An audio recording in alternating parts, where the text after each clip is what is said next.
everyone. This is Kyle Shaw on the broadcast here in Victory, Iowa. We got BCLUW Comets coming to town for non-district play versus the HLV TC Warriors. Starting off, we'll run through a little bit of stats here for the girl Warriors and the girl Comets.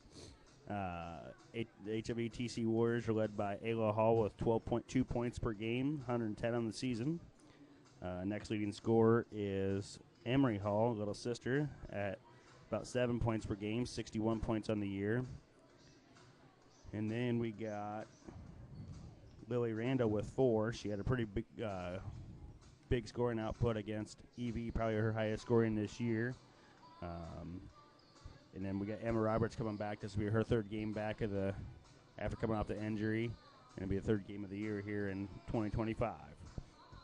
And we look over at BCLUW Comets.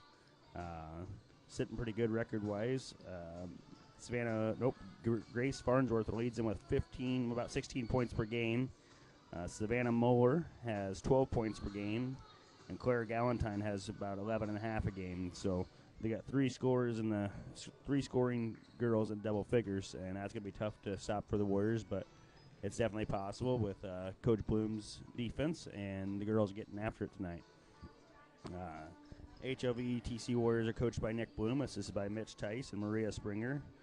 Managers for them are Nyla Fromm, Allie Kemp, Kaya Schmidt, Mackenzie Ollie. The head coach for the BCLUW Comets is Joel Johnson, assisted by Mason Hovland and Leo Woolwood. Big thanks again to Comets Memorial Hospital over there in Marengo, Iowa, for letting Ashley Walter come over here. I did find out after she got recognized last Friday night against English Valley that this is her last year at HLV. She's moving back to home, be around family a little bit with her little one. Big thanks to her for all that she's done in the past few years here with us, but I think like 6-7 years. She's been a huge asset to HLV and Tri-County sports, doing everything she does. We couldn't ask for anybody better there. She got recognized by Principal Mark Tegler and Athletic Director Bo Jack last game for making HLV a safe sports school. That was pretty neat to see.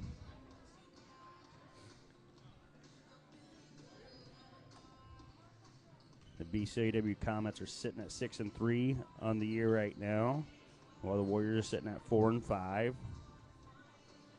Warriors coming off a win on Tuesday versus Keota, where they won 46-31. Lost last Friday to EV 42-30. So 1-1 starting 2025. We'll see how tonight goes against the Comets. Comets are sitting at 6-3. They played Tuesday. They lost to Clarksville by 6.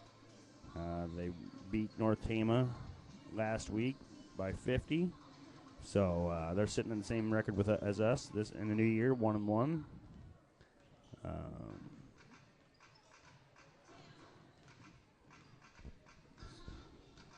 Like I told you about the points, you got Farnsworth and Moeller and Galentine all averaging double figures.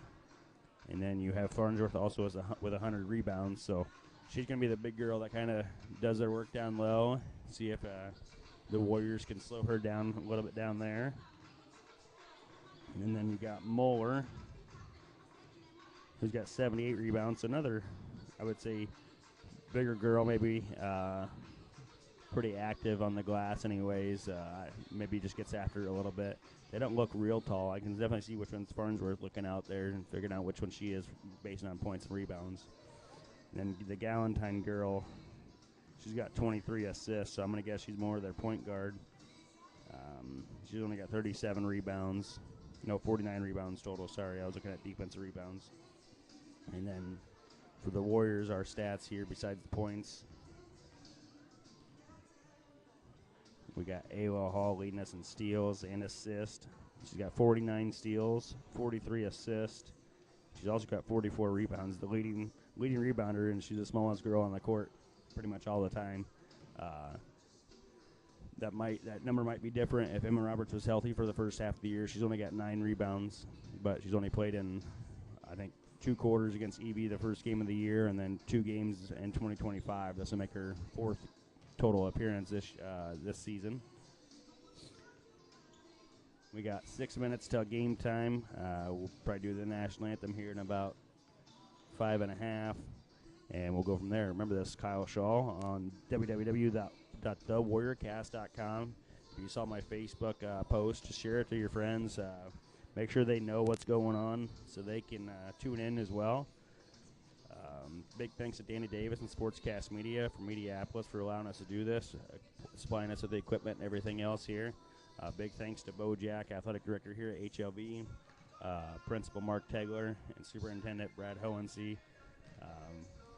Without those guys, and then also Carol Healy there. She's let me get set up here up on top, right below the crow's nest, so then I can have a nice seat and see the whole court here. I'm going to try to talk Nick Bloom into coming up at halftime of the boys' game. I always miss him, but I will definitely have Coach Welsh coming up at halftime for the girls' game. He just kind of makes it a point to come up and see me and talk to me now, which is nice to do, so I don't have to worry about trying to track him down. We got former coaches across the gym there. There's Corey Landorf and Ben Landorf. And then before Corey, it was me and Ben for about 3 years. So nice to see that the old coaches and some of the alumni come back and watch these girls. My last win, actually, when I was coaching with Coach Ben Landorf, was actually against BCLUW Comets in the first round of tournament play 2 years ago. We went up there, and Addie Shaw, my niece, and also she was a junior that year, hit some clutch free throws down the stretch. We had some girls step up that year. We got some foul trouble early, and I know Lucy Thomas came in there, took a charge for us, and really turned the game in our favor. And then we went up to ADWSR, and we got beat pretty bad. They had 2 really, really good girls. One girl ended up transferring to a 4A school, I believe, afterwards. The next year, her sophomore year, she scored 1,000 points as a freshman. Transferred to a 4A school and started up there. So wouldn't be surprised to see her playing college ball somewhere. I'm going to guess Coach Bloom will probably stick to the same lineup here. Probably start Ayla Hall, number 11, senior, point guard. Lily Randall, number 3, senior. Emery Hall, number 5, sophomore. And Leah Cooper will probably start for him too, number 10, senior. And then I don't know if he'll throw Emma Roberts back into the starting lineup or if he will keep going with Sienna Molnix in the starting lineup with Emma Roberts coming back getting more healthy. So we'll see what Nick Bloom wants to do here. Definitely for the BCLUW Comets, I know there's 3 starters. You have the Farnsworth girl averaging 15 points a game as she's a junior. The Muller girl averaging 12 points a game, senior. And the Galentine girl, senior as well. She averages just shy of 12 as well. So those 3 are definitely starting. We'll see what Coach Joel Johnson decides to do with the rest of his lineup.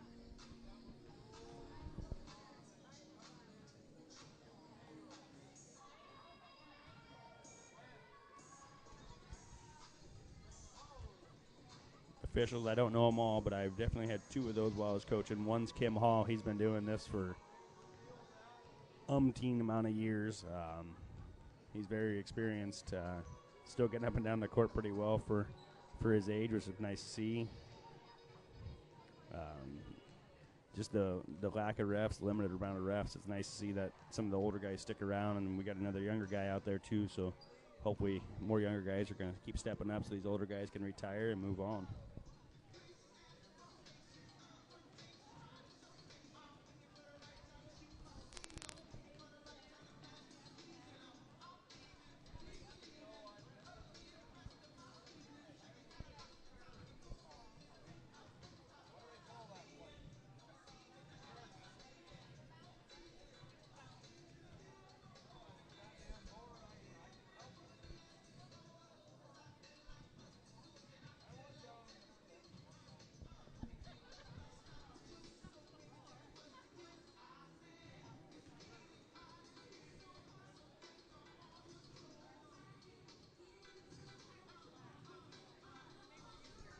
It's about a minute and a half until game time here.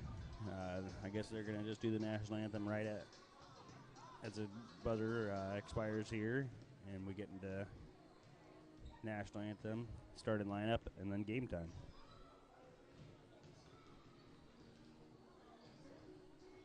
Big, for people that are football fans, big weekend this weekend. My Vikings take on the Rams, getting that game moved to Arizona because of the wildfires there in California and LA. We also got a few more games, the Ravens, Steelers. You got the Broncos versus the Bills. Like I said, the Vikings, Rams, and you got the Eagles versus the Packers. If Zach Gehringer, my old broadcast partner, is listening, boo Packers, go Vikings. And then my other broadcast partner, Zach Schramm, big Cowboy fan. They're not in the playoffs. He doesn't like making excuses, so I know he won't make any excuses with that. Also tonight, you got Texas and Ohio State playing in the semifinal game for the college football playoff to take on the winner that Notre Dame won last night. Beat Penn State. Welcome to tonight's matchup between the BCLUW Comets and your HLV TC Warriors. Just a reminder, there is no sitting or standing on the first row of the bleachers for the safety of the players. The other games, NFL games, are Chargers, Texans, and Commanders, Buccaneers. Now let's meet the starting lineup for the Comets. A sophomore, number 1, Brianna Benson. And other two starters for the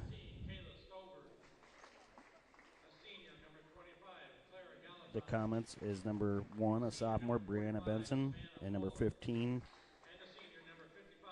Kalia Stover.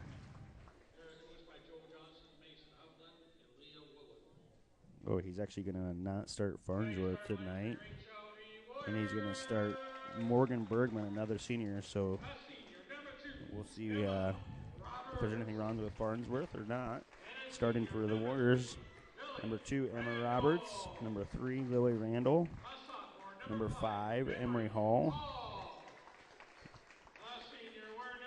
number 10, Aaliyah Cooper, and number 11, Ayla Hall. So Coach Bloom did go back to his original starting lineup with Emma Roberts tonight, and we'll probably see Sienna Molnix come off the bench.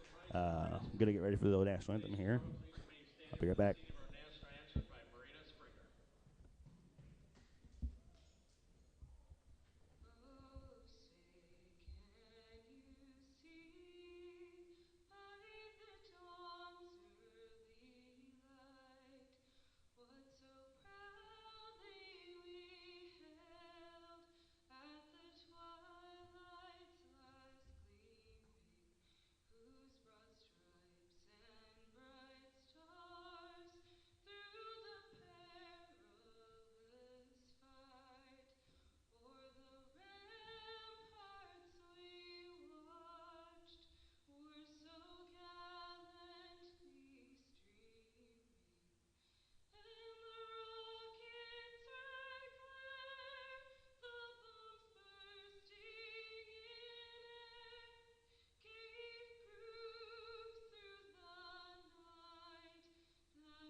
Every time I hear Coach Maria Springer sing that, it just puts you in awe of how she can get her voice to do that.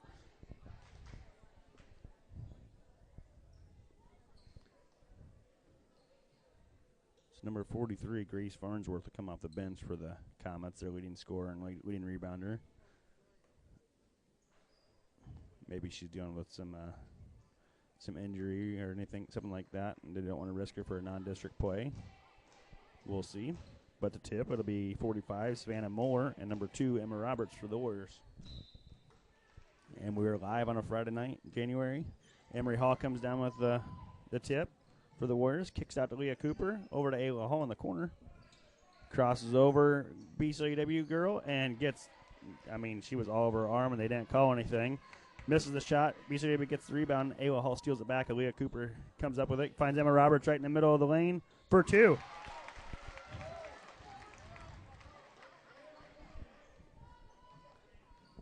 Warriors back in their 1-3-1 zone. Number 25, Galentine brings it up, passes over to number 1, Benson. Emery Hall gets it, or Ayla Hall gets a tip. Lily Randall comes down with it, gets it up to Ayla Hall, scores 2 and a foul. And number 15, Kalia Stover.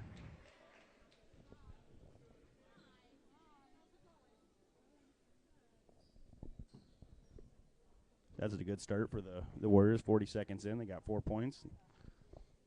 Ayla Hall trying to finish off the 3-point play and does not. Emma Roberts comes down with the rebound, though, gets out to Ayla Hall, swings it to Leah Cooper. She fakes the 3. She actually travels. She did a little hop step and it looked like she was getting ready to shoot, and then tried to take it to the hole, and they called a travel on it. Kalia Stover over to Galentine, looking inside to Moeller, not there. Reverses to Benson, over to Stover. Trying to get the ball into Moeller still. Ayla Hall comes up with it. She's looking for numbers. Finds Lily Randall for 2. Great start for the Warriors. Timeout, BCLUW Comets. Warriors lead 6-0. Minute and 4 seconds into the game.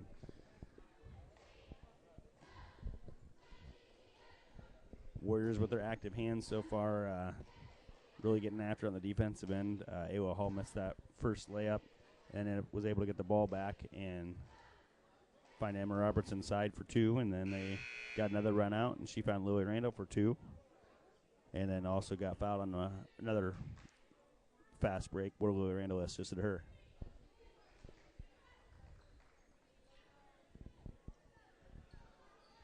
We'll see what happens when Coach Johnson goes to Farnsworth for the Comets, their leading scorer and leading rebounder. She's still not in the game yet, minute in. Ayla Hall still trying to take the ball away from Benson. Pokes it out of bounds. Benson's being a little lazy with the ball, and Ayla Hall's going to keep slapping at it until she gets a foul or gets a turnover. Lily Randall heads this 1-3-1. Stover has the ball, passes over to Galentine. They're looking inside to Moeller, not there. Over to Benson, back to Stover. Ayla Hall's all over her. Finds Galentine way out the volleyball line. They get it inside to Bergman. She reverses it to Galentine for 3. No good. Emma Roberts tips it away from Bergman, but Comets come down with it.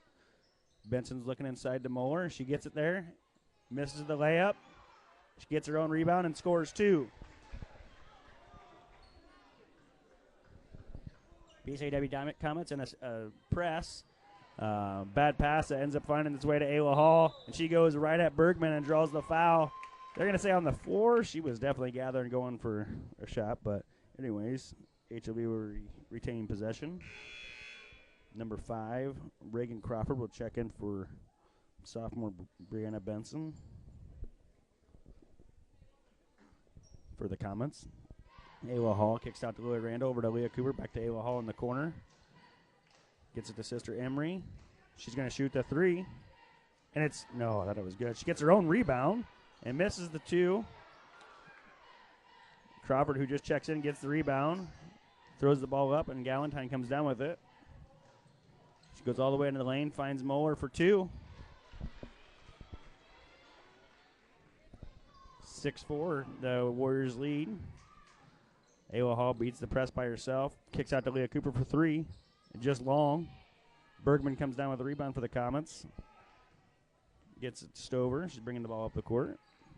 Warriors settle back into their 1-3-1 zone. Over to Galentine, looking for Moeller. Not there. Gets it to Crawford, who swings it over to Stover. Looking for Moeller. Not there. Crawford gets it. Gets Galentine for a 3. No good. She gets her own rebound. And Emery Hall comes up with the steal, and then she's ready to pass to Bergman. Gets it to Ayla Hall, up to Lily Randall for 2. Nope, she's going to kick it out to Leah Cooper for 3. She's going to travel again before the shot. She actually made the shot this time, but she traveled. She takes that little hop every time, and they called her for a travel. Farnsworth is checking in now for Bergman for the comments. Their leading scorer and leading rebounder, so we'll see. And she's her and Muller, both the two big girls, both playing on the blocks, so we'll see what happens now with their leading scorer in. Crawford has the ball up top, gets the ball knocked away by Lily Randall. Pass over to Stover.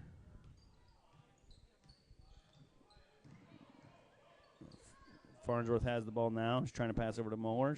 Taps out to Galentine. Back to Crawford.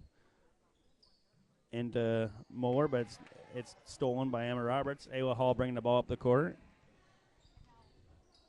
Aaliyah Cooper finds Emma Roberts at the top of the key. And Aaliyah Cooper goes back door on a give and go. Great play and just couldn't finish the layup.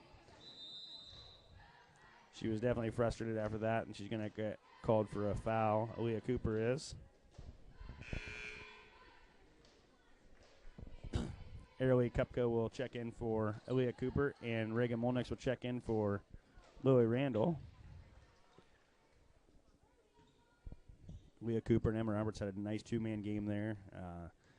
Emma came to the free throw line, hit it over a backdoor pass, and she just missed that layup. Galentine's got it for the Comets, looking inside. Gets it over to Stover, over to Crawford. Skip pass to Galentine, kicks it out to Crawford for 3. No good. Emma Roberts gets a hand on it. Ayla Hall almost picks up a cheap foul, but does not. Galentine for a corner 3. No, she fakes it. Stover's got it now. Back to Galentine for that 3 in the corner. No good. Emma Roberts, great box out on Muller. Gets it. Gets over to Kupka. Up to Ayla Hall. Fakes a handoff to Sister Emery. Drives baseline. Finds Reagan Molnix for 3. She's going to bank that one in. 3-pointer is good for Reagan.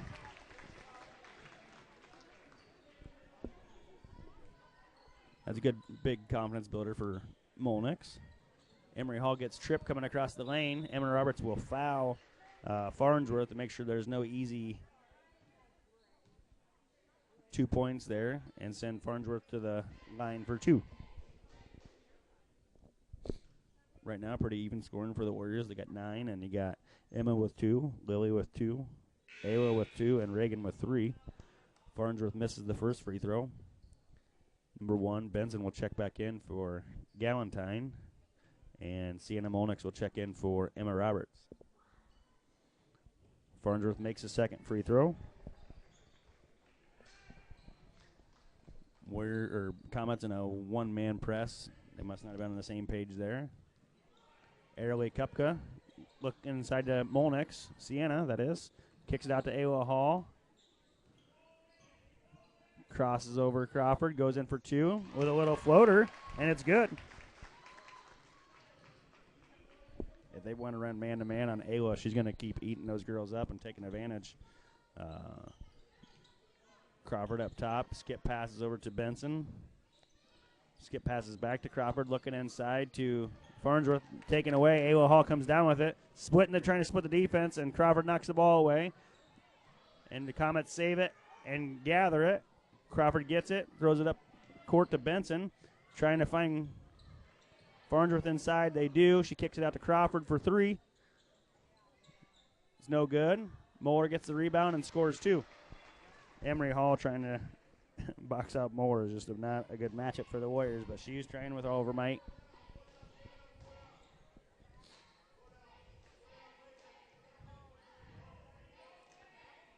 Ayla Hall gets the ball to Reagan Molnix, over to Airley Kupka. They're playing behind the post here, Sienna Molnix.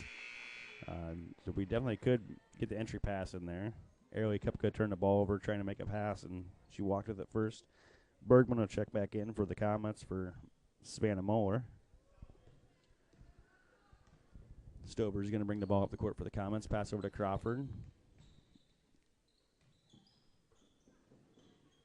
Back to Stover. Back to Crawford up top. Back to Stover. She shoots a 3, and it's good.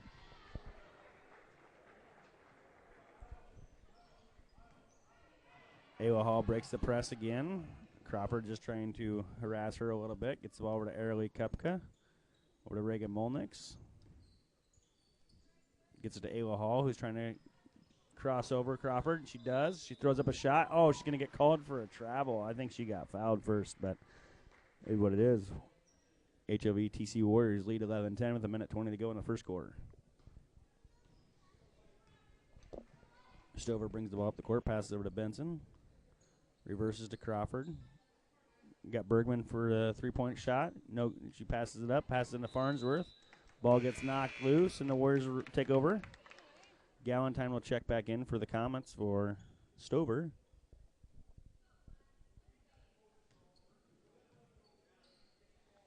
Reagan Molnix passes the ball into Emery Hall. Being guarded by Galentine. Finds Sienna Molnix at the top of the key. Nothing there. She passes out to Emery Hall. Ball fakes. And then she shoots the three. It's no good. Crawford gets the rebound for the Comets. Pass over to Galentine.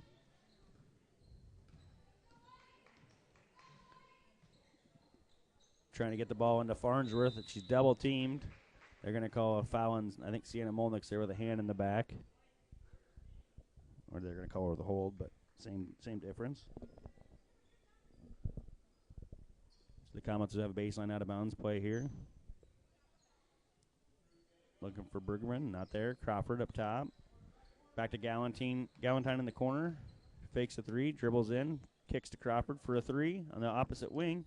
No good. Ayla Hall with the rebound.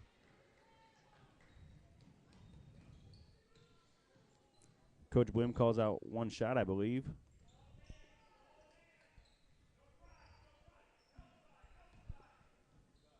Ayla Hall crosses over and throws up a shot. No good, but Sienna Molnix gets the rebound. No good. Ayla Hall knocks it loose. Back to Sienna Molnix, who rips it away. They're going to call a quick jump ball there. That jump ball will give the ball back to the Comets. 13.7 seconds left to go in the first quarter here. Warriors lead 11-10.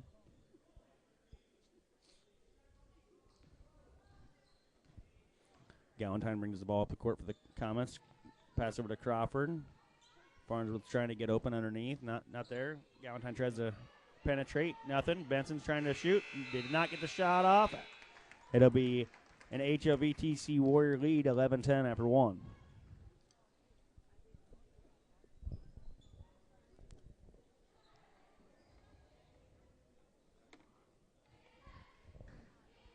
We'll read off the sponsors here for tonight's ball game.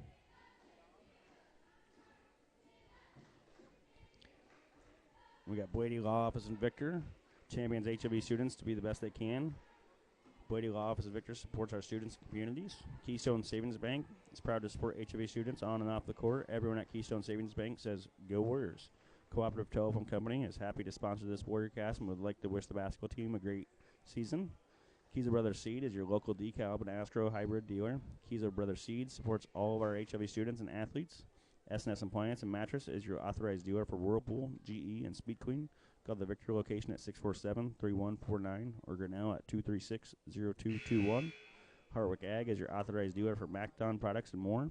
Need a repair? Hartwick Ag repairs all sorts of makes and models on implements. Stoll Construction can build, remodel, or repair your next big project. Stoll Construction is a supporter of our HLV athletes.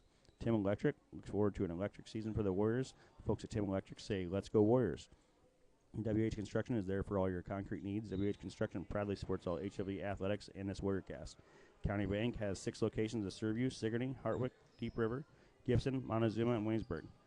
Your community partner, your community bank. Back to live action here. Ayla Hall is going to fire up a three for the Warriors, and she hits. BCLUW went to a zone there, and the Warriors just worked the ball, and found Ayla Hall open for a three. BCLUW tries to make an entry pass, and the Warriors knock it out of bounds. Lily Randall checked back in the game after the quarter break there for Kupka.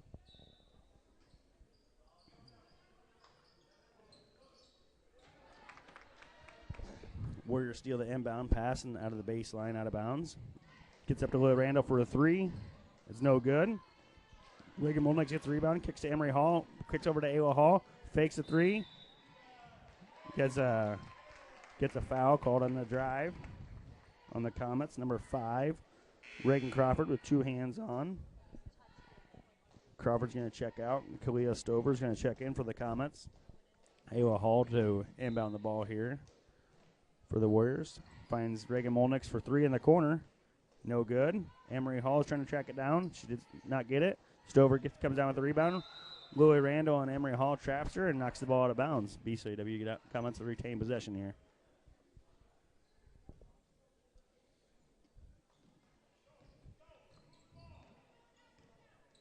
Stover's bringing the ball up the court for the comments. Pass over to Galentine, looking for an entry pass to Farnsworth, and she found her. She got fouled the first time. They didn't call it, but she gets her own rebound, and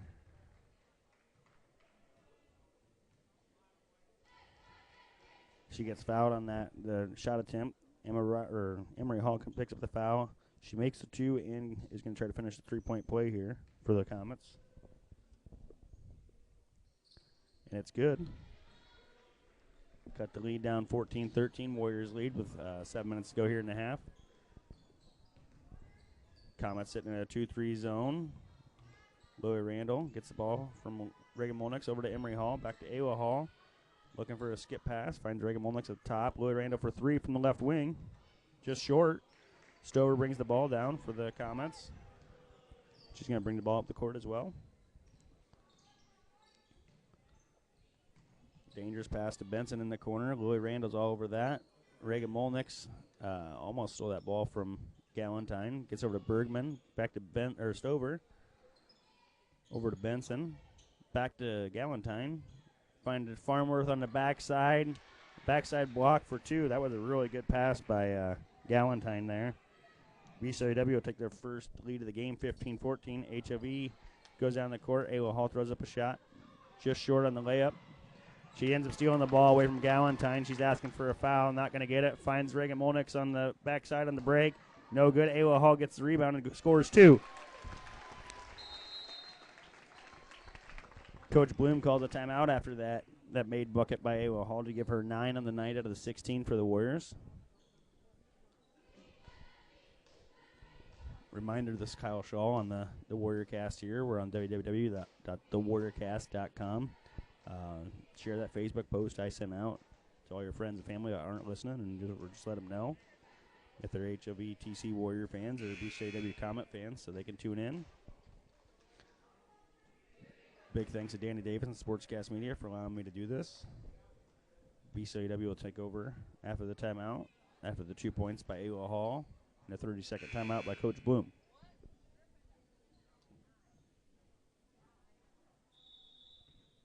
HLV leads 16-15 with 5 minutes and 30 seconds to go in the second quarter here. Stover bringing the ball up the court for the Comets. Over to Galentine. Looking for Farnsworth down low. Finds her. That's two. They got two girls that are just too tall for the Warriors, and we're fronting the post, and nobody's playing behind. And when we're not playing behind, they're just lobbing it over us every single time. Emery Hall for three. It's no good for the Warriors. Comets will take over after the ball goes out of bounds off the rim.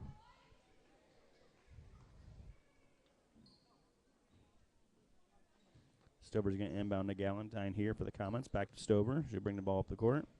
Galentine wants to be in the wing so she can keep entry passing to Farnsworth. They get into Moore on the left wing. She travels. She had a good idea of what she wanted to do. She just never put the ball on the ground when she was taking her 2 steps. Louie Randall inbounds to Ayla Hall. Bring the ball up the court, down 1. Comets still sitting in their 2-3 zone. Tries to find Emma Roberts inside. Stover knocks it away, but Warriors retain position. Ayla Hall trying to direct traffic. Ball fake by Louie Randall. Ball fake by Ayla Hall. Steps in for a mid-range 2, just long. And Benson comes down with the rebound and gets over to Stover for the Comets. Trying to push up the court. Tries to get it into Moore. They do. They get it back out to Benson. Over to Galentine. Finds Farnsworth up top. Back to Galentine. Farnsworth's up at the free throw line. Moore's down in the working the block. Working a little high-low action. Louie Randall trying to defend Galentine in the corner. Stover throws up a 3. It's no good. Air ball out of bounds. HLV will take over. Sienna Molnix is going to check in. Aaliyah Cooper is going to check in for the Warriors. For Emma Roberts and Louie Randall. So the Warriors will have Ayla Hall, Aaliyah Cooper, Emery Hall, Sienna Molnix, and Reagan Molnix on the court. Ayla Hall gets over to Reagan in the left wing. Reverses to Leah Cooper. Reverses over to Emery Hall. Clear over to Ayla Hall. Swung the ball all the way across. Back to Reagan Molnix at the top of the key. Ayla Hall, right wing. Leah Cooper. Ball fakes. Looks to go inside. Oh, thought she was going to find Sienna Molnix standing there for two, but there's a little miscommunication. Sienna Molnix cut when Leah Cooper is coming down and she threw the ball out of bounds. Comets bring the ball up the court halfway through the second quarter here. Comets lead 17-16. Galentine's got the ball. Farnsworth got the entry pass, hit Moeller, and Moeller got 2 points there. Moeller and Farnsworth doing their damage. They each got 8 out of the 19 for the Comets. They're just a lot taller than our girls. Ayla Hall for 3, trying to answer. Gets a bank 3. That's 2 bank 3s for the Warriors tonight. We'll take whatever we can get. 12 points for Ayla Hall out of the 19. The Comets trying to entry pass from the top of the key and throws the ball right out of bounds. Coach Johnson was not happy with that. He wanted to get to that wing and then over and down to the block on the entry pass. Ayla Hall brings the ball up the court for the Warriors. Kicks it over to Leah Cooper for 3. And it's good. Back-to-back 3-pointers for the Warriors. One scored by Ayla Hall, one assisted by Ayla Hall. Leah Cooper came down with the second one. It looked like Nick Bloom changed the defense up a little bit. Instead of a 1-3-1, he went to a 1-2-2 zone and slowed down the pass, made a bad pass. Ayla Hall got it, went down the court, passed it to her sister Emery Hall, who got the ball knocked loose. Comets went down the other side, end of the court, and Ayla Hall knocked the ball out of bounds. Fast-paced action right there. Comets will have a baseline out of bounds here with 3 minutes to go in the second quarter. Galentine inbounds the Farnsworth. Back to Galentine for the three-point corner, and she passes over to Stover, trying to pass it into Moeller. Back to Stover, back to Crawford. Ayla Hall knocks the ball loose. Warriors can't come up with it, though. No reset on the shot clock, down to 15. Stover has the ball up top. Looking for Farnsworth backside. They find her for a left-handed layup, and Ayla Hall fouls her before she makes the 2. Comet just kept moving the ball around and extending the Warriors' defense just a little bit more each time, and Stover found Farnsworth on the backside block. Farnsworth would miss that free throw. Keep the score 22-19. Warriors lead with 2.5 to go. Second free throw is up. It's no good as well. Aaliyah Cooper gets the rebound, gets over to Ayla Hall. They're looking to push. You got 3-on-2. You got numbers. Ayla Hall throws up a left-handed layup and just rolls out. It was halfway down and he came back out. Galentine got the rebound, kicked it over to Stover. She brings the ball up the court for the Comets. Over to Crawford. And try to entry pass to Moeller, and Emery Hall knocked the ball loose. Comets will have a baseline out of bounds play here.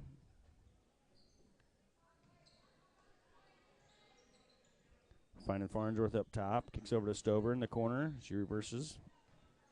Back to Crawford. Over to Galentine for a three-point corner. No good. Reagan Molnix gets the rebound and gets pushed to the ground. They are going to call a foul. I thought they were going to call a travel there, but number 5, Reagan Crawford, picks up her second foul. And number 11, Abby Kemp, will make her first entrance into the game for the Comets. Checking in for Crawford. Ayla Hall brings the ball up the court for the Warriors. Kicks over to Leah Cooper. Reverses to Reagan Molnix. Reverses back to Emery Hall. Oh, thought Ayla Hall was going to cut, but Leah Cooper comes down with it. Tries to find Sienna Molnix. Bounce it off the Comets. So Warriors will have a baseline out of bounds play. Coach Bloom called out a play here. Reagan Molnix will take the ball out of bounds. This is their one play that Ayla Hall doesn't take the ball out of bounds. So they're probably going to draw up a play for her. End up throwing the ball away.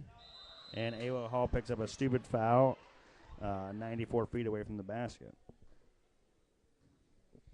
That'll be her second foul. Third team. Airley Kupka went to the scoreboard, but too late. Stover brings the ball up the court for the Comets and over to Galentine, trying to get entry pass to Farnsworth or Moeller. Not there. Kicks it back to Kemp. Over to Galentine. Sienna Molnick's doing a really good job trying to slow down Farnsworth, playing behind her and not letting her go around. She has a decent box out, which allowed Leah Cooper to come down and get the rebound, kicks up to Ayla Hall, who tries to drive, looks at opposite corner for her sister Emery for three, no good. And the ball's going to go out of bounds over the backboard. Comets will take over. Airly Kufka's going to check in for the Warriors for Ayla Hall, get her a little blow before half with a 3-point lead, 1:11 to go. Number 15, Stover's going to bring the ball up the court for the Comets. Warriors are still in their 1-2-2 zone. Sienna Molnick's doing a really good job trying to keep body on Farnsworth, which it then turns into Moeller trying to entry pass and throwing the ball over Farnsworth's head, and Moeller will check out, and Bergman will check back in for the Comets. Emery Hall bring the ball up the court while her sister Ayla's on the bench. Pass over to Leah Cooper. Over to Airley Kepka. To Reagan Molnix. Reverses to Emery. Leah Cooper tries to drive baseline, looking for Sienna Molnix on the entry pass. Those two are just not quite on the same page. They're going to call a jump ball there. Sienna Molnix took it back from Bergman, and Bergman landed on her while they were going to the ground together. And Sienna Molnix is down right now. Coach Bloom's going to go check on her. Ashley Walter, our athletic trainer, will help her out too. HLV TC Warriors lead 22-19 with 40 seconds to go in the half. Ayla Hall has 12. Leah Cooper and Reagan Molnix each have 3. Lily Randall and Emma Roberts each have 2. And for the Comets, Farnsworth and Muller each have 8. And Stover has 3. Sienna Molnix gets up, and with a little bit of a limp, she's going to walk off the court. Emma Roberts is going to check in for her. Sienna Molnix will sit for the rest of this half, and hopefully she can come back in the second half and be just fine. Coach Bloom's still checking on her, making sure she's okay. Stover brings the ball up the court for the Warriors. Emery Hall all over her. They pass over to Kemp for 3, and it looked like that was a prayer, and she made it to tie the game 22-22. Another reason why Coach Bloom took Ayla Hall out there is because she has 2 fouls, and he doesn't want to pick up a stupid third foul before the end of the half. Leah Cooper shoots a 3. It's no good. Stover gets the rebound, looking to push with 10 seconds to go. Emery Hall is going to get called for a foul, which isn't a bad foul because they were on the break and it was on the ground. That's her second foul as well. 10 seconds to go here in the half. Tie ball game 22-22. Comets sideline inbounds to Stover. Bergman for a elbow jumper, no good. Emma Roberts misses the rebound, gets it back to Stover. Reagan Molnix gets the rebound to end the half, make it 22-22. Warriors led pretty much the whole game, or the whole first half, and then Kemp had a 3 right there before the half to tie it up for the Comets. I think Comets had one lead there. It was 16-15 or 17-16. So we'll have a 10-minute halftime break. I think Coach Walsh will come up here and we'll chat a little bit about how last week went for him and then how Tuesday went. I know he said it wasn't a fun time. He already came up and talked to me pregame. So I'm going to run to the restroom and then we'll hook up with him at half.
All right, you got me, Sean? Yeah, I got you. Cool. So, let's talk about the first 2 games of the season so far. You had EV last Friday. Talk a little bit about that. You know, got off to a good start there in the first quarter. Had a nice sized lead, and give EV credit. They played hard, and we were trying to adjust some things on the fly. We had some injury and illness pop up at the last minute, so we did a decent job adjusting to it. But it was back and forth, but finally down the stretch, pulled away. Yeah. That's what I was asking during the broadcast. I said, I talked to you at halftime of the girls' game, and you said everybody was healthy. We're doing okay besides Keegan's broken finger, whatever it was. And then I didn't see Tucker out there. I was kind of confused. I was asking the question, well, maybe he's back at home visiting his dad, but you said he had flu-like symptoms before the game, and he had to sit out that game. And then you went to Tuesday, went down to Kyoto, tough team, always is. They were well coached, and talk a little bit about that. I wasn't really disappointed with how we played. They just shot lights out. I think they made, they scored 29 points in the first quarter, might have missed 2 shots, and they were contested shots most of the time. So there's not a lot you can do there when you show up, team can't miss. But I thought we played hard, did some really good things, and it's kind of like watching Iowa basketball. Sometimes just seems like somebody's going to shoot lights out. It's going to be against us. And that's what it was that night. Yeah, like you said, I think you told me that in the pregame. The Kindred kid, in the last few years that I've seen him, he hasn't really stepped out of the paint really at all. And then you said he hits 8 threes or so against you. What do you do? He's a 6'5" kid, and he's shooting threes. I mean, for you don't have anybody that can match up with him. Gorst, your tallest kid, did he end up playing Tuesday for you? Yeah. Keegan was back Tuesday night, and even with Keegan or anybody else, hand in the face, guarded shots. He's still out there sticking them. So, you got to tip your cap to them. And like I told him after the game, did we play our best game? Obviously not. But it's not like we played our worst game of the year. Right. So looking at BCLUW non-district opponent, I know you said you watched a little bit of film on them, but film and actually what they're doing, not always the same thing. They're playing in a lot of different non-conference. I think the only conference team that they played that you said was Brooklyn. So maybe a little bit of a telltale on them with that. So what do you expect tonight with comments? Just watching them on film. They play a lot of different defenses, so we'll have to be prepared. Adjust on the fly. If they keep switching defenses, we'll have to identify it and get into what we need to do. Which fortunately for us, we run a lot of the same stuff, man or zone. So just being able to adapt and then use our strengths to attack where we can. And, obviously try to get off to a quick start here. Yeah, not only with you running a lot of the same stuff, you got a lot of senior leaders on your team, so they've seen a lot of stuff throughout the years, so they can kind of see it on the fly. If you don't see it right away, Peyton and Levi and those guys are seeing it. Devin McCall stuff maybe from the paint. So it's nice to have that senior leadership, and then still mix in some of those younger guys. With Tucker's a junior, right? Yep. And then McCullough's a sophomore. So and Keegan, junior, senior? Keegan's a junior. Aiden Van Wass is a junior as well. So it's nice to be able to mix in those guys with your senior leaders. It was like Comet girls are coming back out here. 3 minutes to go before half. So we'll end that with Coach Welsh. We'll say good luck to him. And who do you got next week? 2 home games next week. Tuesday night we got Bell playing at home, and then Sigourney at home on Friday night. And I won't be here Tuesday. Grayson started basketball upward, and I'm the coach for that. And they have practice from 5:30 to 6:30. So I won't be here for Tuesday night against Bell Plain, but I will be here Friday for Sigourney. So good luck, Coach. Thanks for joining us. Hey, appreciate it.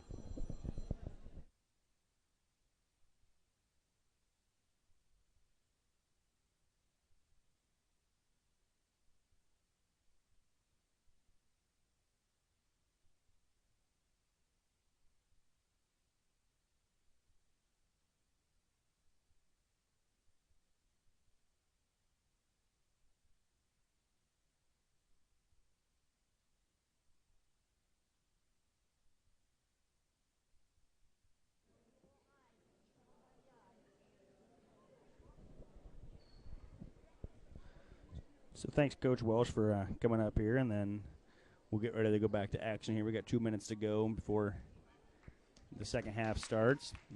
We'll run through our sponsors real quick. Brady Law Office and Victor champions HLV students to be the best they can be. Brady Law Office and Victor supports our students and communities. Keystone Savings Bank is proud to support HLV students on and off the court. Everyone at Keystone Savings Bank says, "Go Warriors." Excuse me. Cooperative Telephone Company is happy to sponsor this WarriorCast and would like to wish the basketball teams a great season. Keyser Brothers Seeds is your local DeKalb and Astro hybrid dealer. Keyser Brothers Seeds support all of our HLV students and athletes. S&S Appliance and Mattress is your authorized dealer for Whirlpool, GE, and Speed Queen. Call the Victor location at 647-3149 or Grinnell at 236-0221. Hartwick Ag is your authorized dealer for MacDon products and more. Need a repair? Hartwick Ag repairs all sorts of makes and models on implements. Stoll Construction can build, remodel, or repair your next big project. Stoll Construction is a supporter of our HLV athletes. Tim Electric looks forward to an electric season for the Warriors. The folks at Tim Electric say, let's go Warriors. WH Construction is there for all your concrete needs. WH Construction proudly supports all HLV athletics and this WarriorCast. County Bank has 6 locations to serve you: Sigourney, Hartwick, Deep River, Gibson, Montezuma, and Williamsburg. Your community partner, your community bank.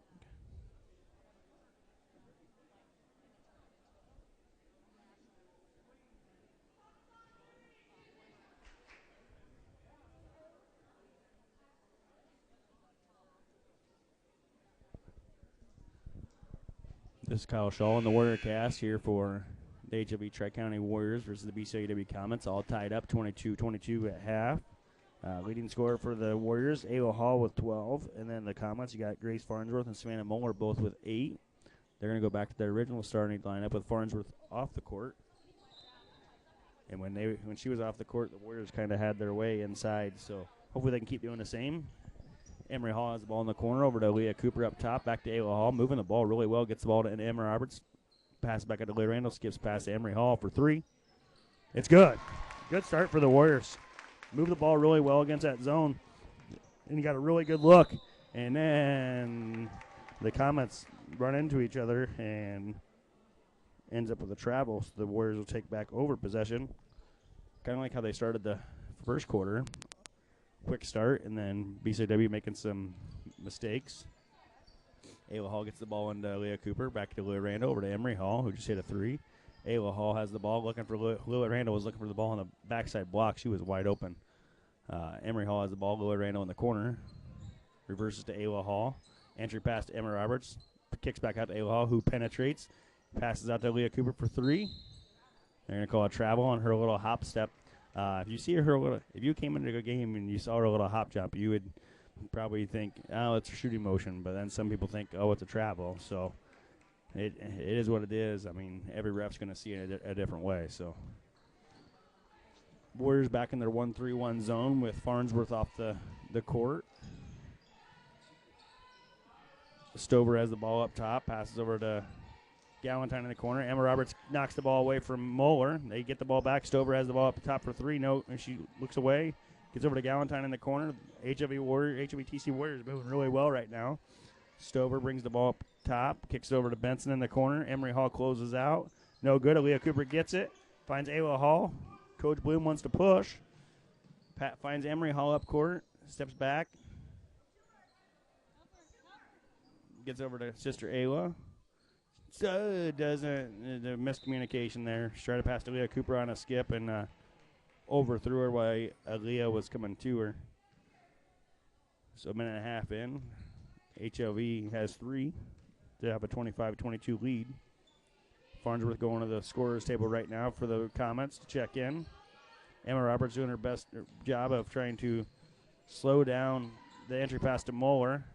And instead, Bergman throws up a shot. Moeller gets the rebound and scores 2 to give her 10. Ayla Hall takes it all the way to the hoop off the inbound, and Comets don't get back in time. And Bergman picks up her second foul. Actually, sorry, that was Moeller picks up her first foul. And Ayla Hall will go to the line for 2. Makes the first one to give her 13. Farnsworth is going to check in the game for Moeller for the Comets.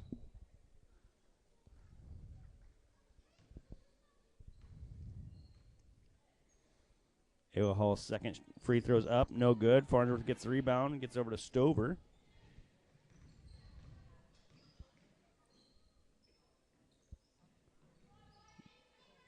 Stover has the ball up top. Ayla Hall trying to put pressure on. Gets over to Benson, to Galentine. Emma Roberts trying to do a good job. Entry pass. They got the ball in the Farnsworth. Emma Roberts is front in the post. Ayla Hall came over to try to block the shot. They called a foul instead. I thought it was a held ball. That'll be Ayla Hall's third foul. She got to play smart for the rest of the third quarter. Farnsworth missed the first free throw.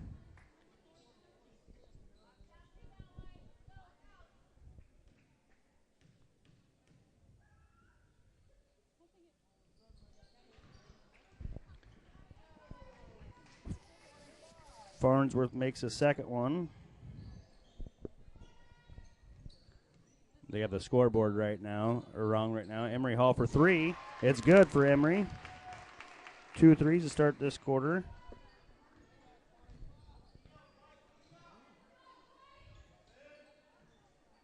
Yeah, they have the Comets right now with 31 points, but they have 25 actually. Benson going to shoot a three here. No good. Farnsworth gets the rebound for the Comets. Goes up strong. No good. Gets her own rebound again and scores.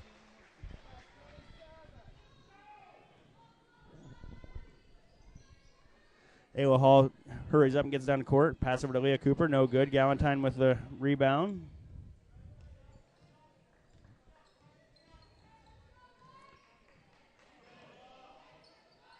They get the ball inside to Galentine. Kicks it back out to Stover for three. No good. Bergman gets the rebound and scores two. Warriors are going to call a timeout. They're going to fix the scoreboard while the timeout's being called by the Warriors. Coach Bloom's not happy with what he saw. They're getting a lot of offensive rebounds. So what I got is Farnsworth has 11. Moeller has 10. That's 21. Bergman has 2. That's 23. And then Stover and Kemp each have 3. So that's 29. So they got that right for the Comets. 29. Ayla Hall has 13. Emory Hall has 6. I give you 19. Leah Cooper with 3. That's 22. Reagan Molnix with 3. That's 25. Lloyd Randall and Emma Roberts each with 2. So that's 29-29 still. Still a tie ball game here. 3 minutes into the third quarter.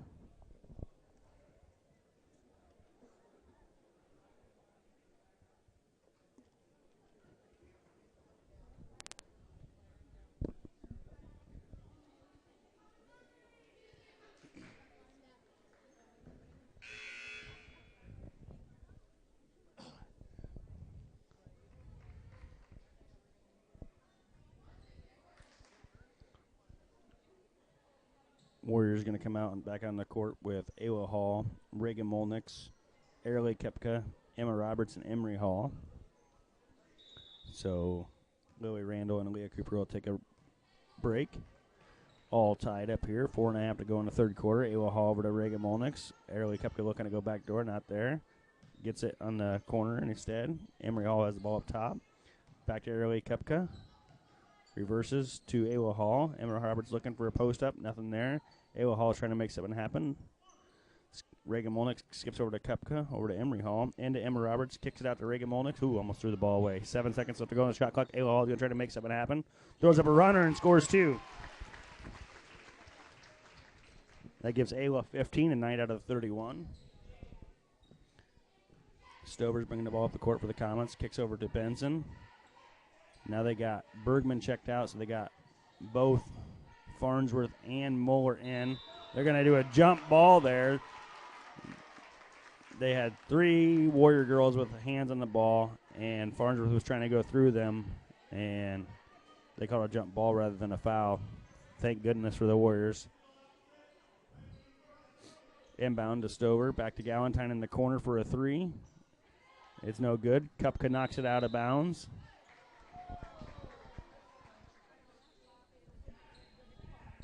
Kupka was beat on the box out. Farnsworth had her behind her, so she knocked out, did the best thing she could, knock the ball out of bounds. Otherwise, it was a guaranteed 2 points for Farnsworth. Benson has the ball in the opposite corner, looking for Farnsworth up top, kicks it back to Benson, reverses to Stover. Entry pass to Galentine's no good. Emory Hall knocks it loose, and then Ayla Hall gets the steal, and Moeller picks up a foul. That'll be 2 on Savannah Moeller. Warriors with a 2-point lead right now, 31-29. Ayla Hall brings the ball up the court for the Warriors. Kicks over to Airly Kupka. Almost mishandles the ball. Reverses it to Reagan Molnix. Over to Ayla Hall. Emma Roberts working the post, trying to get something. Airly Kupka for 3 instead. It's good. Freshman had a big game. I think she had 6, or maybe she had 9 points, I think. I think she had 3 threes against the Bears the other night. So she's building off that. Has another 3 tonight here for the Warriors to take a 5-point lead. Farnsworth kicks the ball to Galentine in the corner. Got Farnsworth at the top of the key now. We're at the free throw line. Trying to entry pass to Moeller. No good. Ayla Hall takes the ball away. Does a little spin move. Kicks out to Reagan Molnix, who skip passes to Emery Hall all the way across. Airly Kupka for 3 from the exact same spot. Just long. Just missed that one. Stover brings the ball down for the Comets and looking to push. Crawford for the Comets to go to the scorer's table. Next dead ball, she'll check in. They get the ball over to Galentine, who entry passes quick to Farnsworth before the Warriors had a chance to front her, and she ends up getting fouled. She'll go to the line for 2. Emma Roberts will pick up her second foul.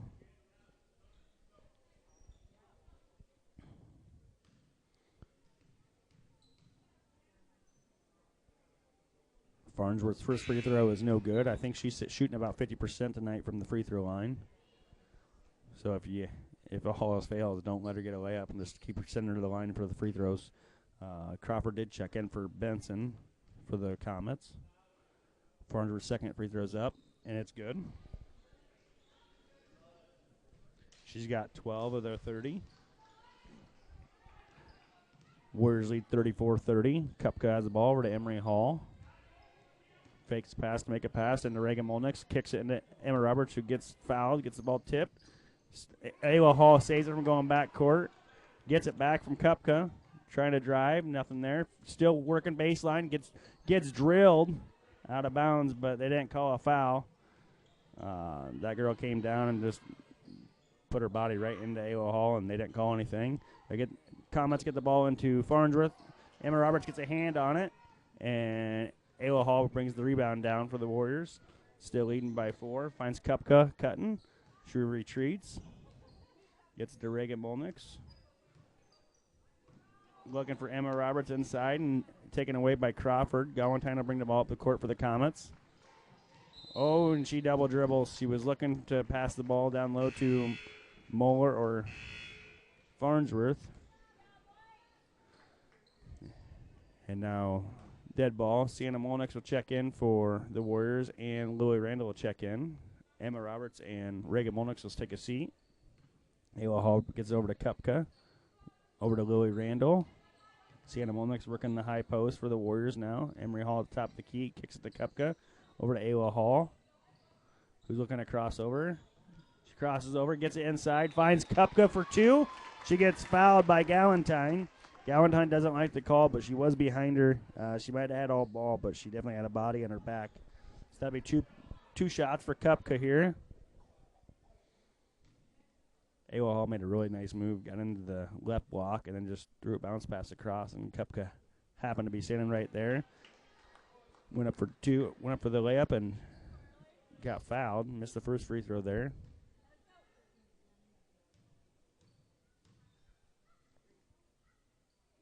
Second free throw is good. That'll give Airly Kupka 4 points this quarter. Minute left to go here in the third quarter. HLV leads 35-30. Galentine has the ball on the wing. Into Moeller at the free throw line. Gets blocked by Emery Hall. Louie Randall gets the rebound. Ayla Hall's looking to push. Finding her sister Emery. Over to Kupka at the top of the key for 3. No good. Louie Randall gets the rebound and scores 2.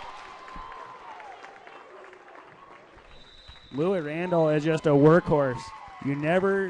She's not very tall, but she always knows where to be on the glass. That and loose balls. Louie Randall is just a hard worker. BCLUW didn't like that chain of events, so they take a full timeout there. Give them 3 timeouts left, and Warriors 3 timeouts left. 54 seconds to go here in the third quarter. Warriors lead 37-30.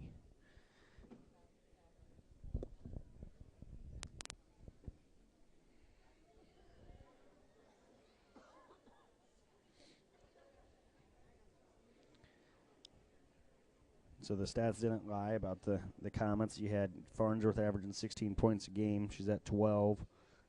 You had Moeller averaging 12 points a game. She's at 10. Galentine doesn't have any points. She's usually averaging 11 and a half. So that's good that the Warriors are slowing her down. She's not getting her threes to fall. And then for the Warriors, Ayla Hall is averaging 12. She's at 15. Kupka's averaging 3. She's at 4. Reagan Molnix has 3. She's averaging 3. Aaliyah Cooper has 3. She's averaging 3. Emery Hall has 6. She's averaging 7.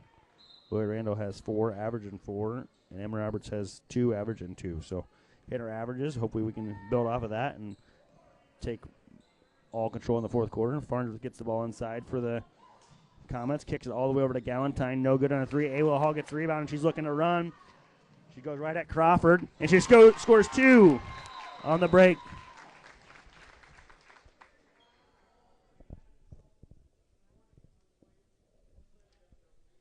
Ayla Hall has 17. They're going to call a delay of game warning on the Warriors. After the shot went through, they knocked the ball out of bounds. No big deal at all. The shot clock shut off. 30 seconds to go here. Warriors lead 39-30. Sitting in a 2-3 zone right now, not to let Farnsworth or Moeller get the ball. They just keep changing their defense around, trying to keep them off balance. Ayla Hall is trying to put some pressure on Stover. Kicks it over to Galentine. Up to the top to the Benson. Crawford, no good. Lloyd Randall gets the rebound. Gets it out to Ayla Hall. She's got 7 seconds. 6, 5. She's got half-court volleyball line. Kicks over to sister Emery Hall for 3. Just long. No good. But that's a good quarter by the Warriors. They were tied 22-22. Scored 17 there to take a 9-point lead going into the fourth quarter.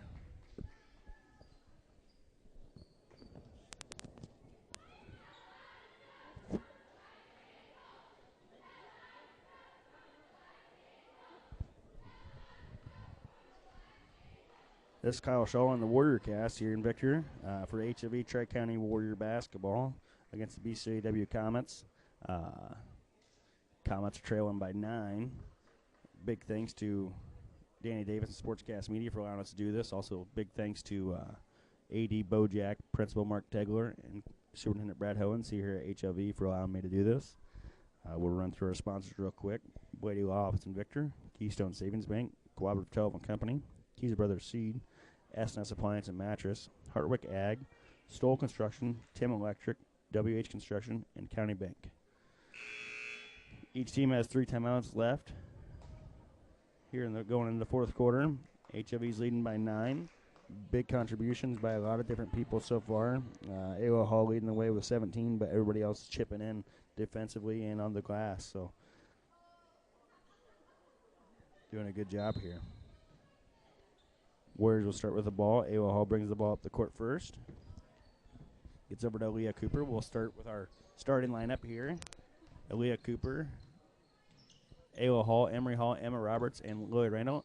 BCLUW went back to a man-to-man, and Ayla Hall just going to feast on that, and she scores 2 by getting to the left block and going up for a layup. I guess her 19 tonight.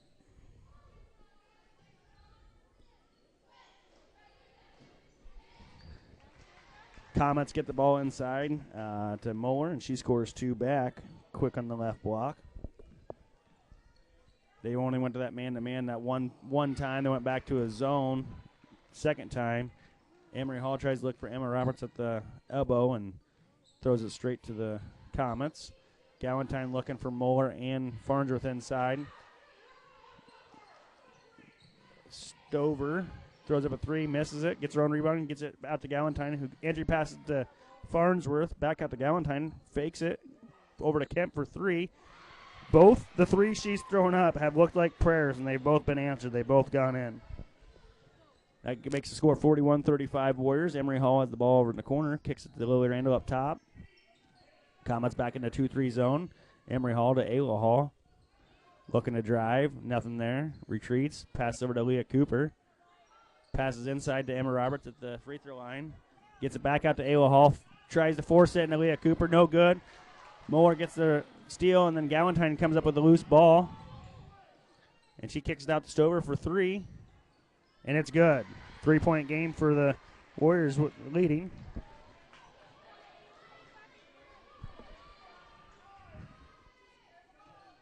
Emery Hall has the ball up top. Back over to Lily Randall. Over to Leah Cooper. Over to Emery Hall. Ayla Hall's coming to get it now. Into Emma Roberts, looking to go up strong over Moeller. Misses the shot. Gets a rebound and then misses the next shot. I think she got fouled on that one, but they did not call it. They called it a clean block by Moeller. Stover has the ball. Pass over to Kemp. She shoots another three, and then she banks this one in. All 3 threes she shot have all been prayers, and they've all gone in. And Coach Bloom doesn't like the way this first 2.5 minutes is going in the fourth quarter. They had a 9-point lead going in and scored 2 right away, and the Comets have got an 11-0 run to tie it up 41-41. Kemp with 2 threes. To have back-to-back 3-point shots to tie it up. 30-second timeout by the Warriors. Honestly, I would be living with that. Kemp shooting those threes. The shot form doesn't look the greatest, and she's throwing them up, and she's making them. So.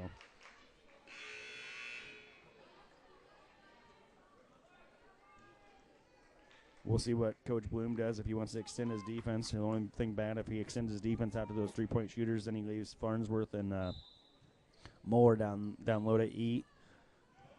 And we don't want to see that because that's easy 2 points rather than the contested threes.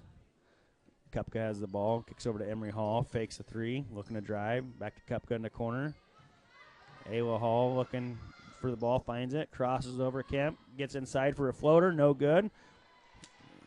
Galentine gets the rebound, and then Ayla Hall picks up a 4th foul. That's not good for the Warriors with 5 minutes to go. Ayla Hall has 19 right now, and she got 4 fouls, so she got to play smart the rest of the way. And she's really active and really feisty. She tries to get in there and try to knock the ball loose, so she's got to play smart for 5 minutes here. Galentine looking for Moeller inside, not there. Got Kemp up top. The first time she's touched the ball, she hasn't shot. Passes back over to Galentine. Over to Stover. Kemp's going to try another 3. Nope. She's going to fake it. Find Moeller at the free throw line. Jumper, no good. Moeller gets her own rebound. Throws up a 2, no good. Emma Roberts comes down with it, and they're going to call a defensive foul by Moeller on over the back, and Emma Roberts got the rebound. I thought they were going to call a jump ball, but we'll take it with 4:49 to go here. Tie ball game. Ayla Hall brings the ball up the court. Got to play super smart here, Hall.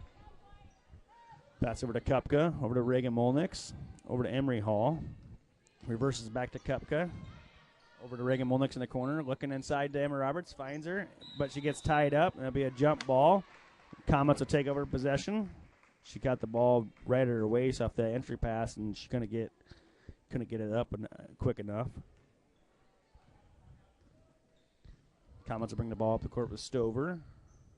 She fakes a 3. Pass over to Kemp. Fires up another 3. Way long this time. Kupka brings it down. Ayla Hall is bringing the ball up the court, looking to push. Gets inside. Kicks it out to Sister Emery. Over to Reagan Molnix. Over to Kupka.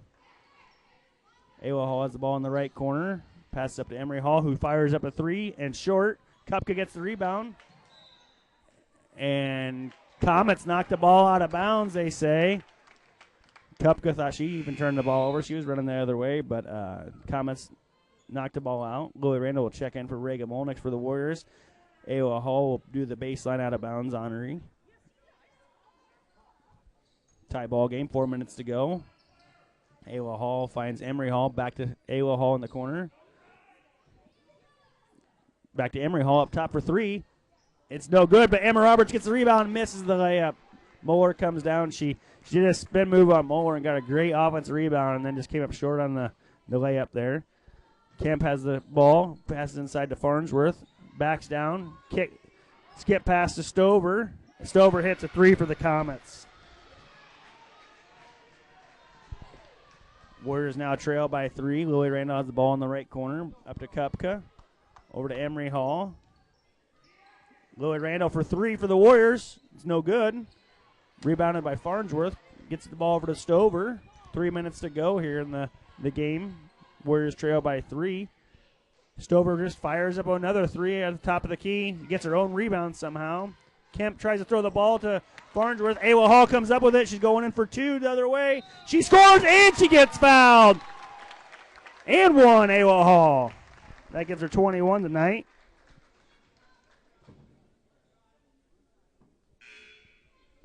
Reagan Molnick's going to check in for Airly Kupka. Good minutes for Kupka there in the third quarter. Scored 4. Ayla Hall is going to try to finish off this three-point play. And she does. She hits the back of the rim, and it rattles home to give her 22. Coach Bloom will call a full timeout. 3 minutes to go here in the fourth quarter, tied 44-44. See what Coach Bloom does here defensively. See if he tries to get a trap or something. They'll be inbounding the ball from the opposite baseline from their hoop, so we'll see what's going to happen. Excuse me real quick. I'm going to take a drink.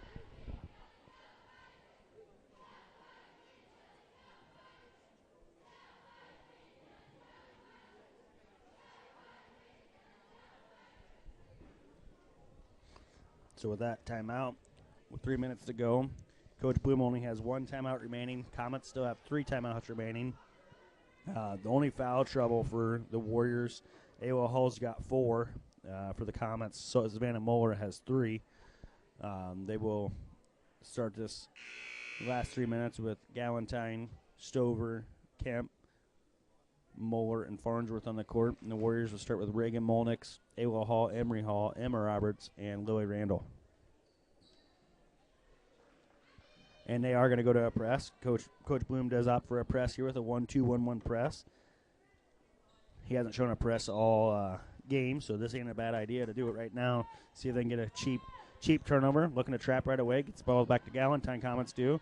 She gets trapped in the corner, but gets over the head to Farnsworth, who finds Moeller on the backside left block for a layup.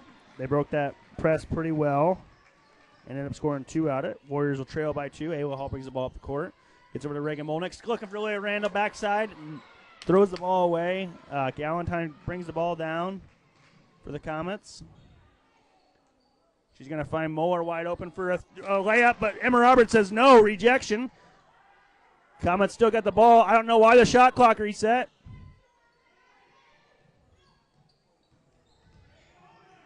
Galentine drives in for 2, misses. Kemp throws up a layup, and it's good. Kemp is having the game of her life with 11 right now for the Comets. Ayla Hall passes out to Louis Randall for 3. It's good! That gives Lily 7. They're down 1, 2 minutes to go. Stover has the ball, tries to throw a jump ball to Moeller, hits the backboard. They get Ayla Hall out and running for 2. She scores 2 on a layup. That's 24 for Ayla. Warriors now lead by 1. Coach Bloom is really trying to direct traffic defensively for the Warriors. He only has 1 timeout remaining, so he can't really take that timeout and try to draw it up. They just got to figure it out on the fly. Moeller gets the ball inside. No good. Ayla Hall tracks down the rebound. So Moeller and Ayla Hall both fought for the ball. Moeller was the last one to touch it.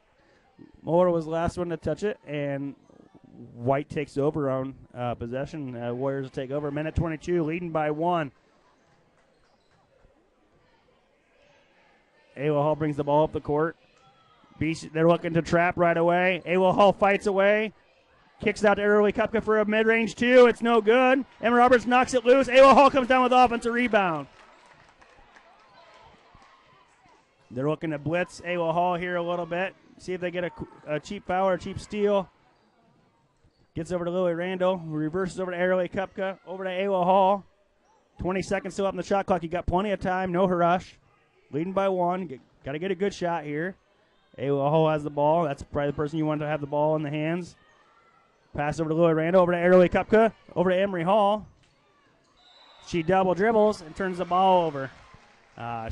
She thought someone was going to be there. Nobody was there. 39 seconds to go. HLV Tri-County Warriors lead by 1. BCLUW with the ball. Stover brings the ball up the court for the Comets. They got Farnsworth gets the ball in the entry pass. Emma Roberts says no again. 2 straight rejections for Emma. But Comets still have the ball on the baseline.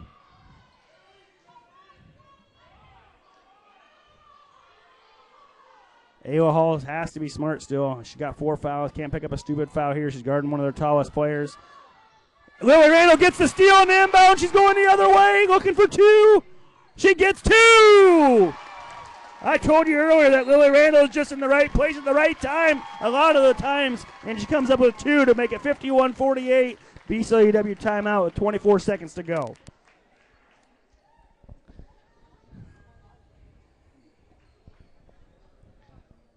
Ayla Hall has 24. Lily Randall with 9. Emory Hall with 6. Aaliyah Cooper with 3. Emma Roberts with 2. And 2 huge, massive blocks here in the fourth quarter on Moeller and Farnsworth, showing her high jump ability. She was state champion last year in the high jump for the HLV TC track team.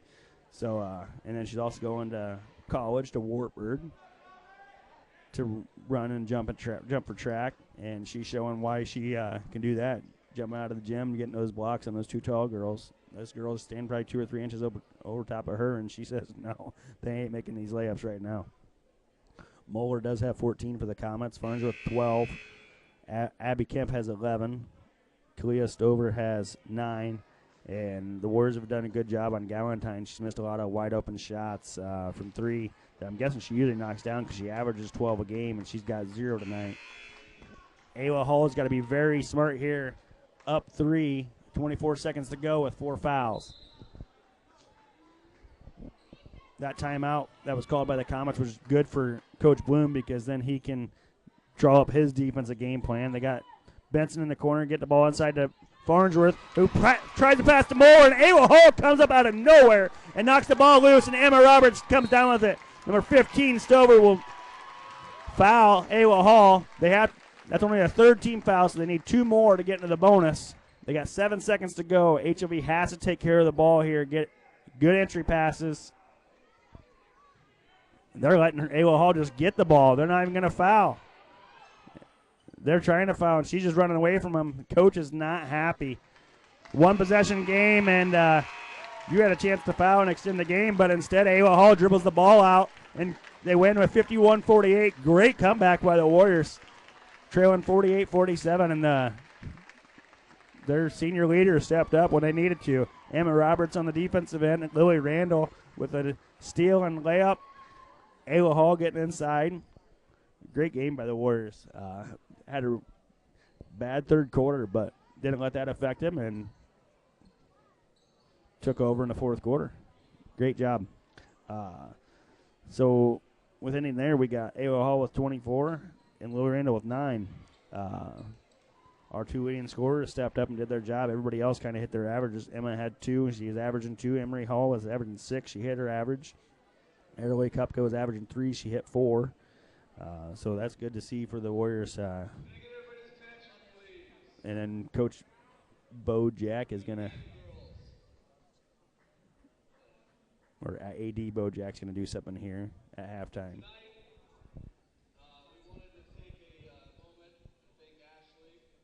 They're going to thank Ashley Walter, the athletic trainer, as well. For those of you who do not know, Ashley's last day with our athletic programs is tomorrow. Oh, so Ashley's last day with our program is tomorrow for the HLB Tri-County Warriors teams.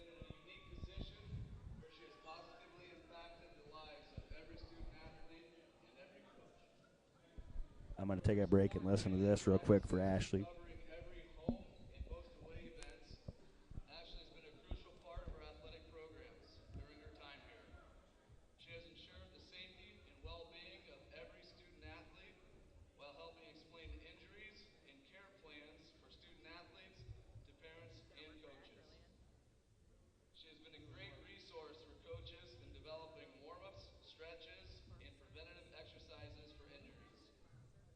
She has treated and cared for your children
All right, sorry about that. After the Ashley's little thing, I went and talked to her and said thank you and everything, and then went down and got a pop, and took a little longer than expected. This is Kyle Shaw, and the Warrior Cast will be here for HLV TC Warrior basketball versus the BCLUW Comets. BCLUW Comets sitting at 1-7 on the year.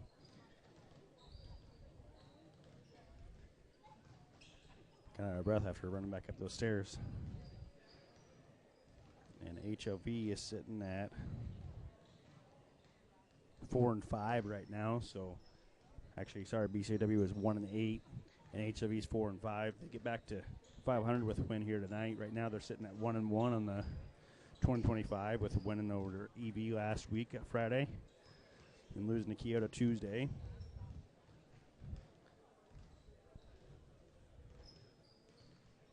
Looking at some of the stats here for the Warriors. You got Peyton Roth leading the way with 20 points per game.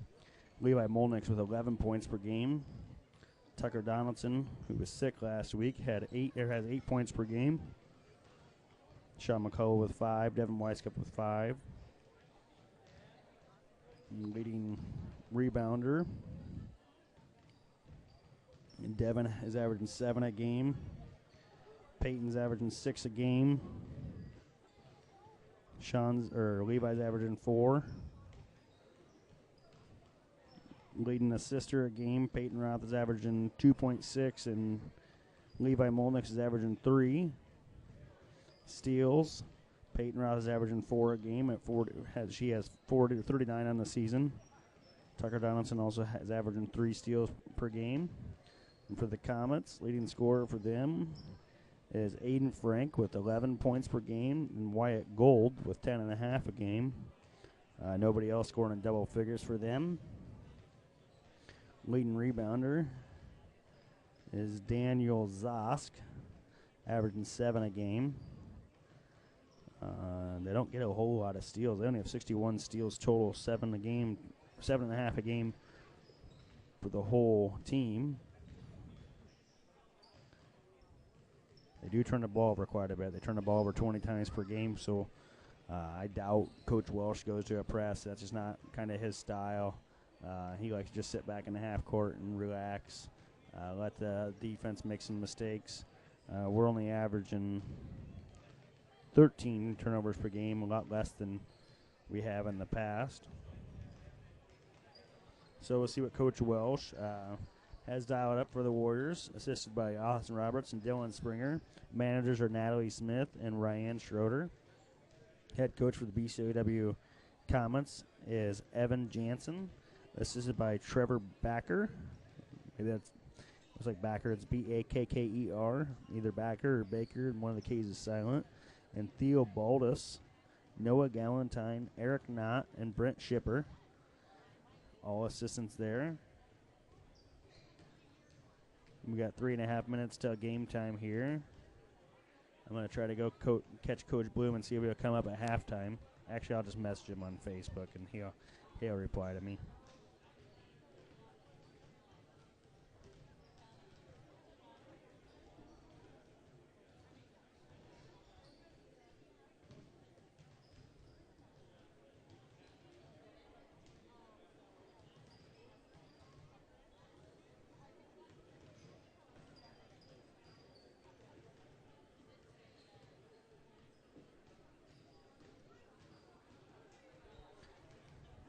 Coach Bloom will take a little while to get to me. He's talking to his daughter real quick. Love to see the family interaction there.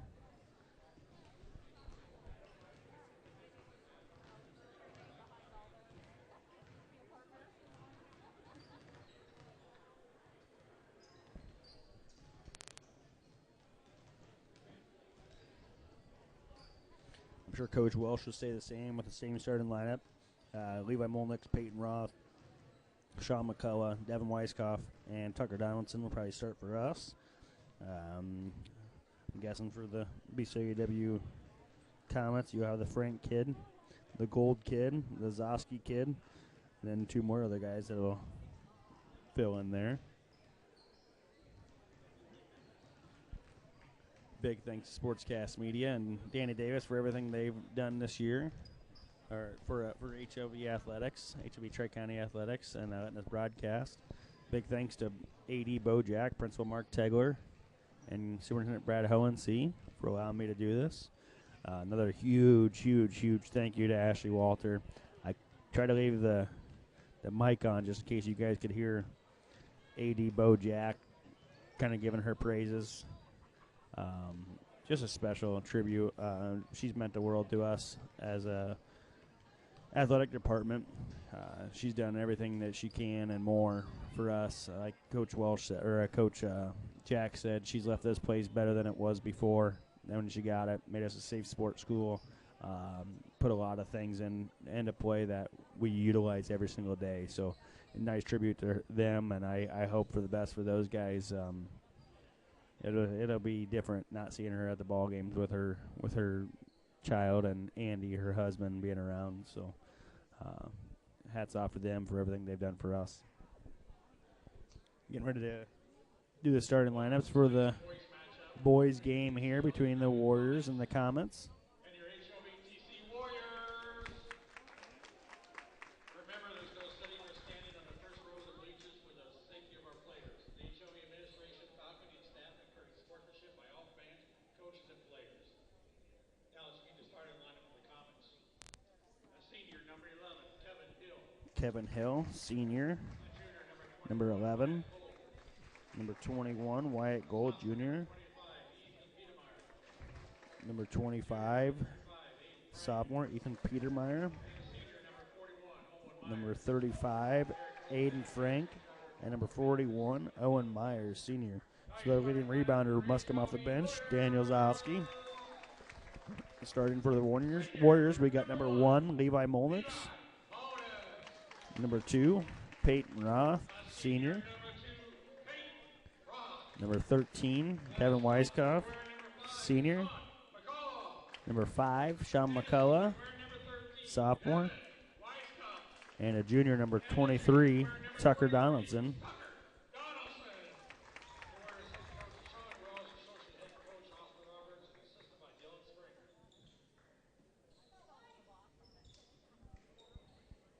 So we're about 30 seconds away from tip-off here. See what Coach Walsh has dialed up. Last Friday when they played the Bears, they got Peyton Roth going quick. He ended up scoring 40 last week. Sean McCullough is going to do the honors this week to try to tip it, and Coach Walsh has got the rest of the team back to play defense, expecting to lose the tip. Sean McCullough can't jump out of the gym for a 5'10", 5'11" guard. So number 11, Kevin Hill gets the tip for the BCLUW Comets. We're sitting in a 1-2-2/3-2 zone here. They get the ball over to number 25. Peter Meyer knocked it away by Sean McCullough. Gets over to Tucker Donaldson. Over to Peyton Roth. Going to set something up here. They're sitting in a 1-1-3 zone, the Comets are. Actually, they're in a 1-3 zone with a box and one type thing. It's a 1-3 zone with a guy trailing Peyton Roth everywhere he goes. Levi Molnix drives baseline. Finds Devin Weiskopf on the left block. Tries to go up for 2, and he travels before he goes up. So BCLUW will take over. Number 21, Gold, to bring the ball up the court for the Comets. Passes over to Peter Meyer. Oh, sorry, that was Frank. Back to Gold, misses the 3. Peter Meyer gets a wide open backside 2 off the air ball. Comets in a 1-2-2 half-court press.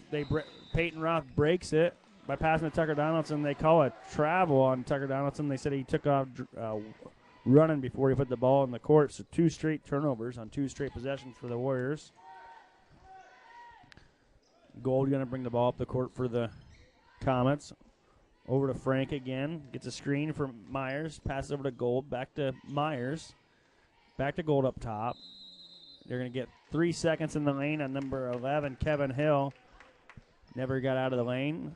Kim Hall will make that call. They're going to go back to their 1-2-2 half-court press. The Comets are. Levi Molnix is going to try to work the middle. Peyton Roth and Tucker Donaldson staying behind. Get the ball to Levi Molnix. Finds Sean McCullough. Finds Devin Weiskopf on the left block. And for 2. Good job breaking the press.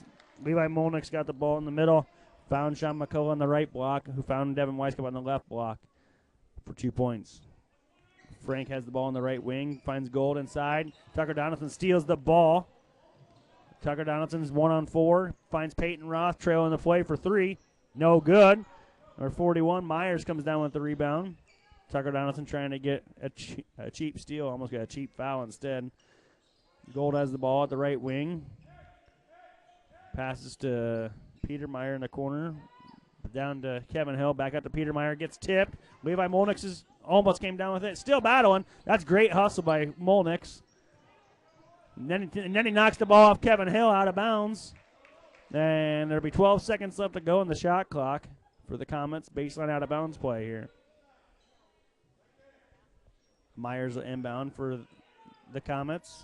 Passes over to Peter Meyer in the right corner for 3. No good. Tucker Donaldson tries to track it down. He doesn't, but he gets to Peyton Roth, who gets it and tries to take it coast to coast, and he loses the ball. Number 35, Frank, did a good job knocking the ball loose there. Peyton's trying to get the ball back in the backcourt. Tries to get a stupid steal and got a stupid foul.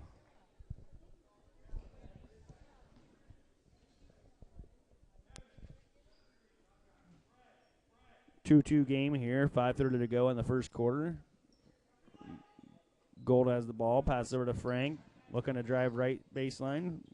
Comes back. Looks for Gold up top for 3. Air balls a 3. It was out of bounds right away. Kevin Hill trying to make a save. It's no good. Comets under a 1-2-2 half-court press again. They need Molnix to come back to the middle again, and he does. He gets it. He finds Sean McCall in the left corner this time, who traveled. They didn't call it. Gets over to Donaldson and to Molnix, who tries to make a no-look pass back to Donaldson. Finds Sean McCall on the right elbow, or right wing. Misses the 3. Tucker Donaldson tracks down the rebound. Gets it to Levi Molnix. They're trying to keep the ball out of Peyton Roth's hands. They're keeping a guy on him. See if Coach Welsh comes up with anything to get him open. Peyton Roth gets the steal, gets out in the break. He's got no number. It's 1-on-2. He's the one. He throws up a shot, misses the shot, gets his own rebound, and scores 2.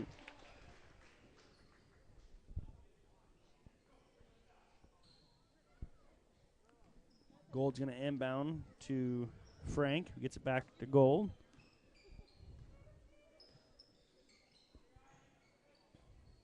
Over to Frank. Back up top to Peter Meyer. Back to Frank in the left wing. Fires up a 3. It's no good. Tucker Donaldson with the rebound. He's looking to push. Gets over to Levi Molnix. Back to Tucker. Throws it wildly. Sean McCullough comes up with it. Peyton Roth gets it. He's got Peter Meyer all over him. Kicks out to Tucker Donaldson in the left corner. Over to Sean McCullough, who just throws the ball away, not even thinking. And Peyton Roth had good defense and took the ball back away. And then gets the ball up to Sean McCullough, gets the ball up to Levi Molnix, who throws a baseball pass. Tucker Donaldson makes a ball fake. Slow motion, throws up 2 for a layup, and it's good. HLV extending their pressure a little bit. They're going to get an over-the-back call because Peyton Roth put a little bit of pressure on Frank there, and he lost the ball. Devin Weiskamp and Sean McCullough will check out, and Aiden Van Wass and Keegan Gorsh will check in. And for the Comets, the Zosky kid will check in. And number 5, Bo Town, will check in as well. And he'll do the honors of trying to keep the ball out of Peyton Roth's hands after he gives it up. Aiden Van Wass in for a wild free throw line jumper. Misses it. Gold comes down with the rebound. Looking for Town in the right baseline corner. No good. Keegan Gorsh gets the rebound. There's going to be a held ball, jump ball. HLV will take over off that. Number 3, Jacob Castle, going to check in for number 35, Aiden Frank. They're back in their 1-2-2 half-court press. Every time they've done this, HLV's got to look. This time they got Levi Molnix on the right side, looking for Keegan Gorsh underneath the hoop. Who scores 2? Every single time they ran that half-court press, HLV's got to look out of the deal. So HLV's just going to keep asking them to keep doing it. Goal to bring the ball up the court, hand off to Town, who loses the ball. Swings over to Castle. Over to Myers. Back to Castle. To Gold, who takes the ball left baseline. Throws up a shot. No good. Levi Molnix comes out of nowhere to get a snatch up a defensive rebound. Looks to push by himself. Does a little Euro step floater. No good. Gold gets the rebound going the other way. He's trying to split the defense, and he does. And somehow he gets all the way through the Warriors and gets an and one. And it looks like Tucker Donaldson, actually number 4, Aiden Van Wass, will pick up his first foul. And Gold will pick up 2 points there. And he gets a third. 8-5. Warriors lead with 2:20 to go in the first quarter. They're extending their defense. They're throwing a different defense at the Warriors. And they're going to call a foul. Levi Molnix was getting trapped, and he stepped through the trap, and number 3 had a hand on him.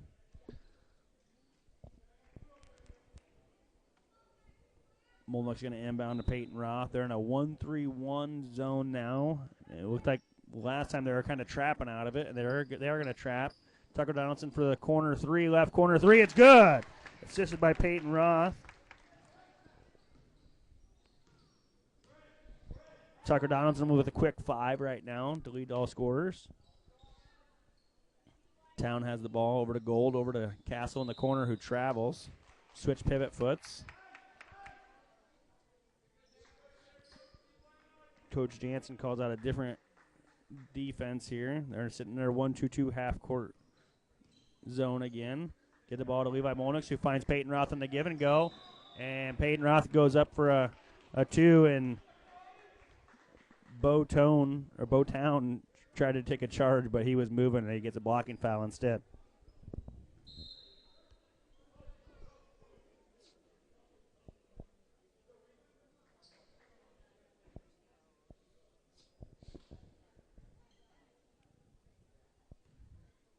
Peyton Roth going to the line for 2. Minute 40 to go here in the first quarter.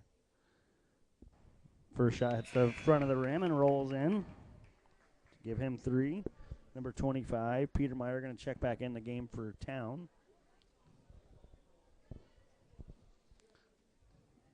Peyton Roth's second free throw was good. Nothing but net.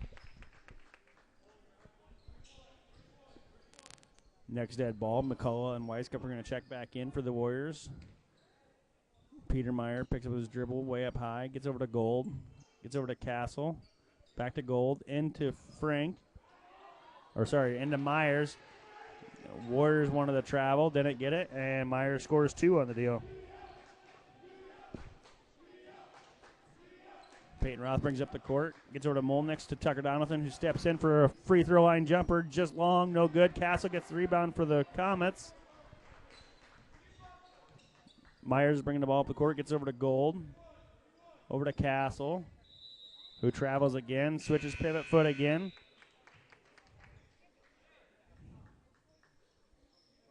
Devin Weiskup and Sean McCullough check in for Tucker Donaldson and Levi Molnix, just trying to keep everybody fresh.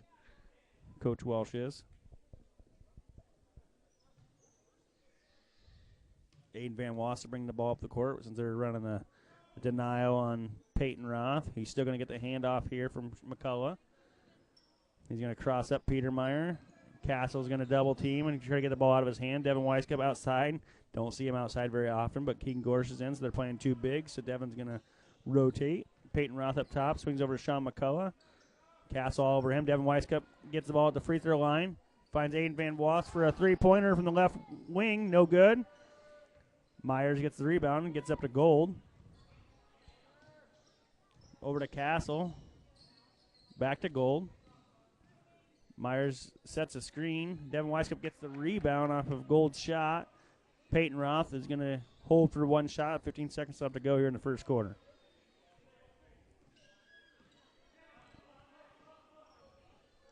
You're getting guarded by Peter Meyer. Over to Aiden Van Wass. Sean McCullough in the left corner for 3. No good. Gets his own rebound and shoots it. No good. So the end of the first quarter, Warriors lead 13-7. Leading scorers, Tucker Donaldson with 5. Looks like he's going to check back in with Levi Molnix.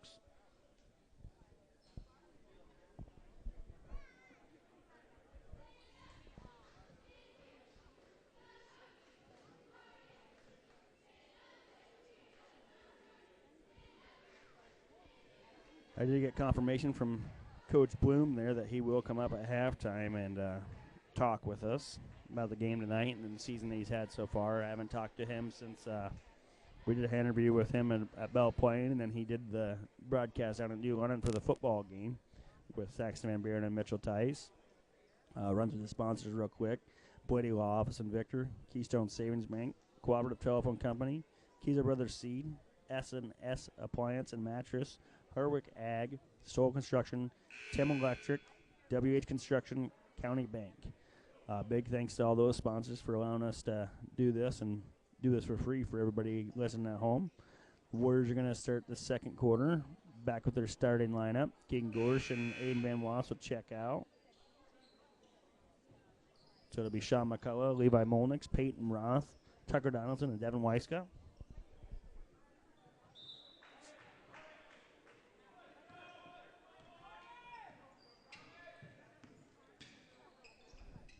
Peter Meyer's got the ball for the Comets. Over to Gold. Back to Peter Meyer. Over to Frank. Back to Peter Meyer. Fakes three to Gold for a three on the left wing. It's good. Nothing but net. Airballed one earlier and made that one. Tucker Donaldson to bring the ball up the court for the Warriors. Gets over to Levi Molnix. Back to Tucker Donaldson. Sean McCullough fakes three. Gets over to Levi Molnix for them the right wing for a three. And that's no good. BCLUW comes up with the loose ball. Gold from the right wing this time for three. It's good as well. Back-to-back threes for Gold to tie the game up 13-13. Levi Molnix passing over to Tucker Donaldson. Peyton Roth gets loose, finally. Peter Meyer's doing a good job keeping him contained. Gold's going to take his chance at Peyton Roth. Levi Molnix got the ball in the corner. Tucker Donaldson, deeper corner. Back to Levi Molnix at the elbow. Sean McCullough for the left wing for three. It's no good. Gold's going to come down with the rebound for the Comets. Gets over to Peter Meyer and to Zoski. He's going to have a hand on him, on his arm. Looks like Tucker Donaldson's going to pick up his foul. His first. Number 11, Kevin Hill's going to check back in for number 41, Owen Myers for the Comets. Zoski to inbound the ball here for the Comets. Inbounds to Peter Meyer. Over to Gold for three again. Why not? He just made two in a row. Completely missed that one, but Zoski gets the rebound, throws up a two, misses it. Sean McCullough gets in there for a rebound and gets a jump ball with him and Zoski. And the jump ball will give the Warriors the possession. Comets are coming at him with a different press this time. Levi Molnix is going to dribble through it. Look for Sean McCullough with a great pass for two. What a pass. That was from the volleyball line all the way to the left block. Sean McCullough was ready and scored a two in the left-handed layup. Peter Meyer's got out in the left wing. Got Gold in the left corner for three. It's good. That's three straight for him. Three straight threes. Probably need to make sure we know where he's at. Levi Molnix interpass to Devin Weiskup. Returns back to Levi Molnix for three. No good. Sean McCullough tips it loose. Peyton Roth is trying to track it down. Sean McCullough. It was a defensive rebound. Or offensive rebound, dude. Coach is trying to say it was an over a back call. There was no possession by the Warriors after the missed shot by Molnix. And then Molnix throws the ball away looking for Tucker Donaldson. Knocks the ball away from Gold, though. Gets into Zoski. Kicks it out to Hill. Over to Frank. Frank for three. Coach Welsh ain't happy. Calls a timeout. Comets lead 19-15 with 5:17 to go here in the second quarter. Timeout by Coach Welsh and the Warriors. Peyton Roth not touching the ball in the offensive end very much because of the whole box and one, whatever 1-3 zone with a man on him has really taken the Warriors out of their rhythm and what they like to do. So let's see what Coach Welsh has to draw up for Peyton. Leading scorer right now is Wyatt Gold with 12 out of the 19 for the Comets. And then the leading scorer for the Warriors is Tucker Donaldson with 23, or with 5. Number 23. He has 5 of the 15. Peyton has 4 still.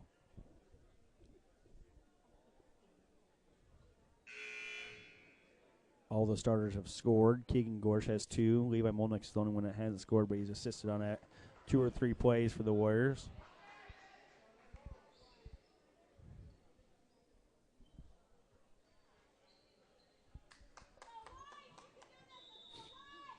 Peyton just going to run away and let Tucker Donaldson bring the ball up the court.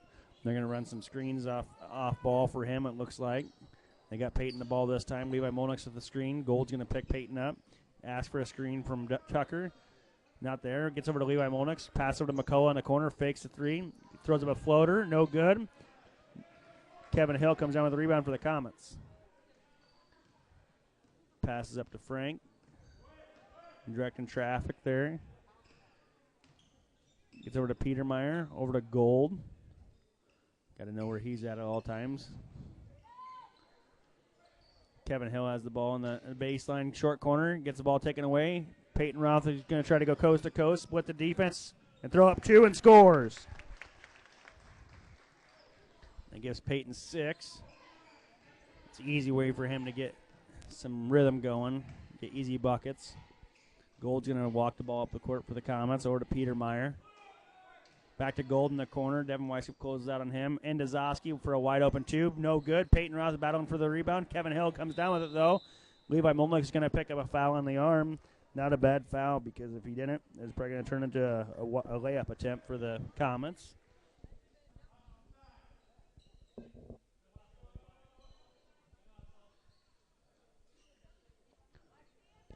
Baseline out of bounds for the Comets. Frank going to inbound it to Gold. Peyton Roth's on him. Over to Petermeyer. Makes the ball fake. Gets the ball to Zoski for a short corner 2. No good. Levi Molnick's going to pick up his second foul on an over-the-back call. He came trying to fly in there, and then number 25, Petermeyer, had the rebound. He went right over his back. 41. Owen Myers is going to check back into the game for Zoski.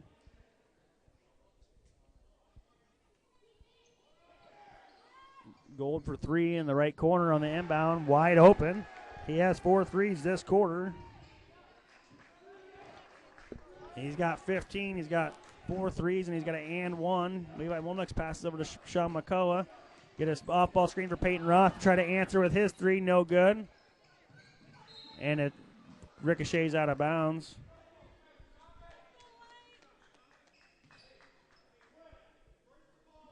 Number 41, Myers, is going to inbound the ball for the Comets. Warriors trailing 22-17 with 3:30 to go in the second quarter. Petermeyer picks up his dribble, finds Hill, back to Petermeyer. Gets it back to Gold. Over to Frank, fakes the 3. Gets over to Petermeyer. Sean McCullough went for a steal and missed. Devin Weiskup closed out, and he gets a defensive rebound. Peyton Roth is going to push the other way.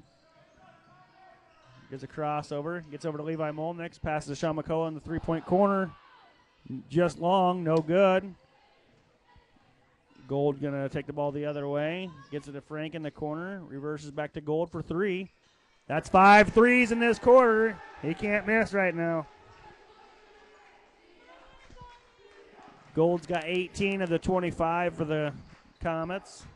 Sean McCullough gets the ball back to Levi Molnick at the free throw line. Tries to find Devin Weisskopf. Ball is tipped out of bounds by Kevin Hill. Aiden Van Waske and Gorsh are going to check in for the Warriors for Sean McCullough and Devin Weisskopf. Tucker Donaldson going to inbound for the Warriors.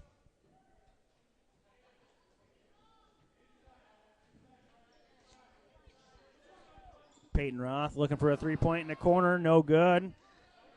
Number 35, Frank, comes down with the rebound. And then Peyton Roth puts a little bit of pressure on the Comets and gets Petermeyer to travel to regain the possession. 2.5 to go, down 8. Levi Molnick to inbound for the Warriors to Tucker Donaldson. Back to Levi Molnick, fakes the 3, gets Tucker Donaldson. You're fine. Levi Molnix for a three from the corner, or the wing, no good. Aiden Van Wass is going to get a foul call on the offensive rebound attempt. That'll be the Warriors' fourth team foul. The Comets have 0 team fouls this quarter.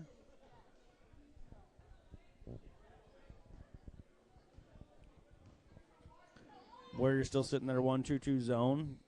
Pass over to Town.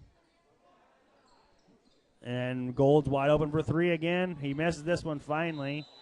And the ball is knocked out of bounds by Levi Molnix. Thankfully, he didn't get a third foul there.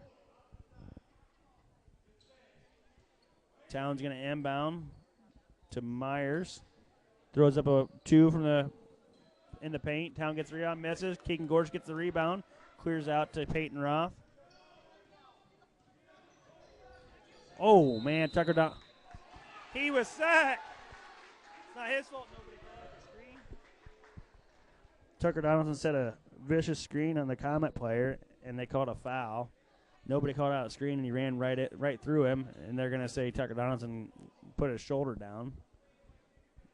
He was set for days, but what do you do? Town inbounds to Gold. Back to Town. Trying to entry pass to Myers. Tucker Donaldson's working to. It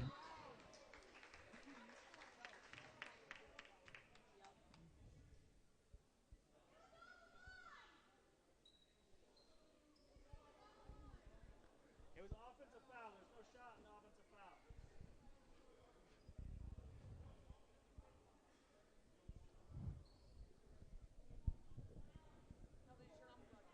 I should probably do that.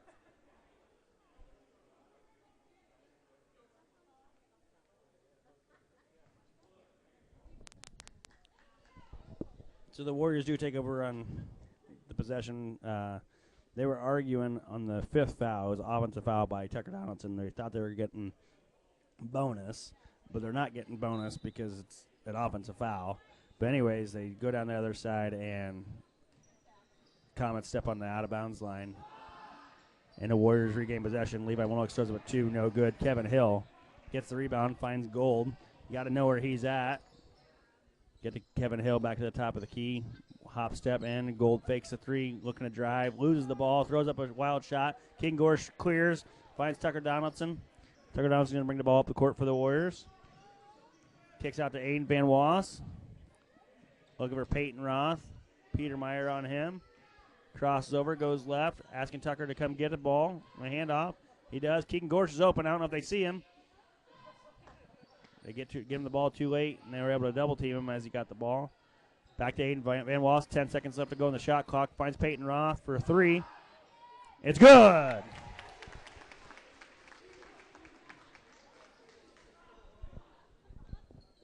Nine points for Peyton, leading the Warriors.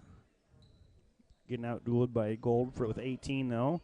Town's trying to bring the ball in the lane. Kicks to Gold, back to Town. Kicks over to Peter Meyer and to Kevin Hill, who gets blocked by King Gorge, but they're going to call a foul on the arm.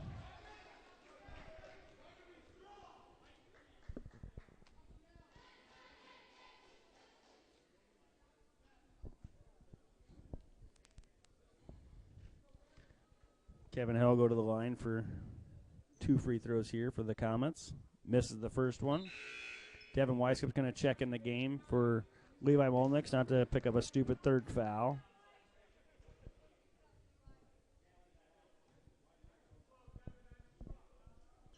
Kevin Hill for his second free throw. No good. Devin Weisscup almost had the rebound, but instead Myers gets the rebound and throws up a wild shot. Tucker Donaldson gets a defensive rebound. He's going to bring the ball up the court himself. Set an off-ball screen here for him. Going to play for one shot here, the Warriors are. Down to 12 seconds to go on the game clock. Set an off-ball screen for Peyton Roth. Peter Meyer's all over him. He's asking for somebody to come up set a screen. Sets a screen, shoots a long three. No good. Town gets the rebound. No good. 25-20, BCLUW lead at halftime. Peyton Roth leads us with 9 points. Tucker Donaldson with 5. Keegan, Sean, and Devin all have 2. And Wyatt Gold is just knocking down every three he takes almost right now. He has 6 threes, or 5 threes, and one to give him 18. Peter Myers got 2. Aiden Franks got 3. Owen Myers got 2. We got Coach Bloom coming up here. We're going to get them all hooked up here and talk about the season, talk about how the game went tonight. This Kyle Shaw on the broadcast. Big thanks to Danny Davis and Sportscast Media for all they do for us. And also the AD Bo Jack, Principal Mark Tegler, and Superintendent Brad Hohensee for all they do. Good,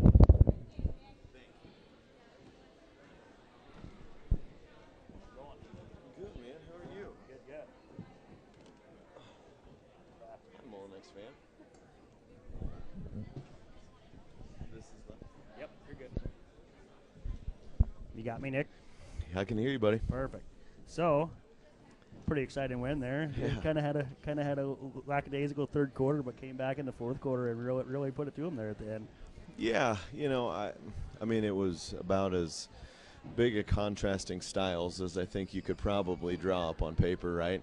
But I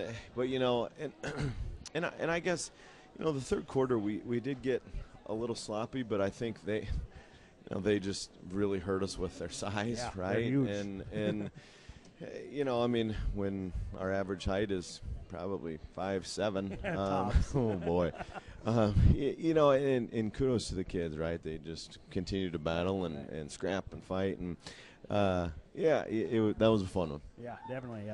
Like you're saying, with your height, your leading rebounder on the year is Ayla Hall, and her and Emery are both the shortest girls in your team. Right. And you got Emery Hall running your 1-3-1, or when you're running your 1-3-1, she's Yeah. running your baseline, and she's kind of trying to box out the biggest girl on the For team. sure. But she works hard. It's one of those, right? I mean, it's you could scream box out, but what's the point? She's trying. Right. She's doing what she can. In a game like tonight, you're just looking to get your hands on as many as you can, even if it's just getting a seal so someone else can get the board, right? And I told her that, actually. It's funny you mentioned that after the game, that I was so proud of her for being willing to do it as a sophomore. That soaking wet, she probably weighs, good grief, 86 pounds. Yeah, no doubt. So and not everyone is willing to do that. Right, And she sticks her nose in and just continues to work. Right, So definitely.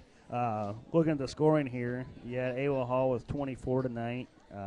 Lily Randall with 9. Huge fourth quarter for her. She really stepped up, got that. And that's why I've been saying every time I watch her, she's not a girl that's going to take you away on the stat sheet. Yeah. But she's always the hustle player. You know she's going to get her defensive rebound, offensive rebound, a steal. Whenever you need it, she's going to make the play. she's hard not to have on the floor. Right. She's just that kid that is just hard not to have out there. Right. I mean, she knocked down that 3. You're down 4. She knocks down a 3 at the top of the key to close it within 1, and she gets a steal the next time down. It's like, and just think about if she didn't miss that year last year, not playing. Just think about how much more skill set she'd have, the court awareness. I mean, she's great on the defensive end and your rebounding. But I mean, I think in our group as a whole, no matter how pretty it is at times or not, they just work. Yeah. And I mean, we have some unique circumstances with kids that took a year off, or a couple have been out for multiple years,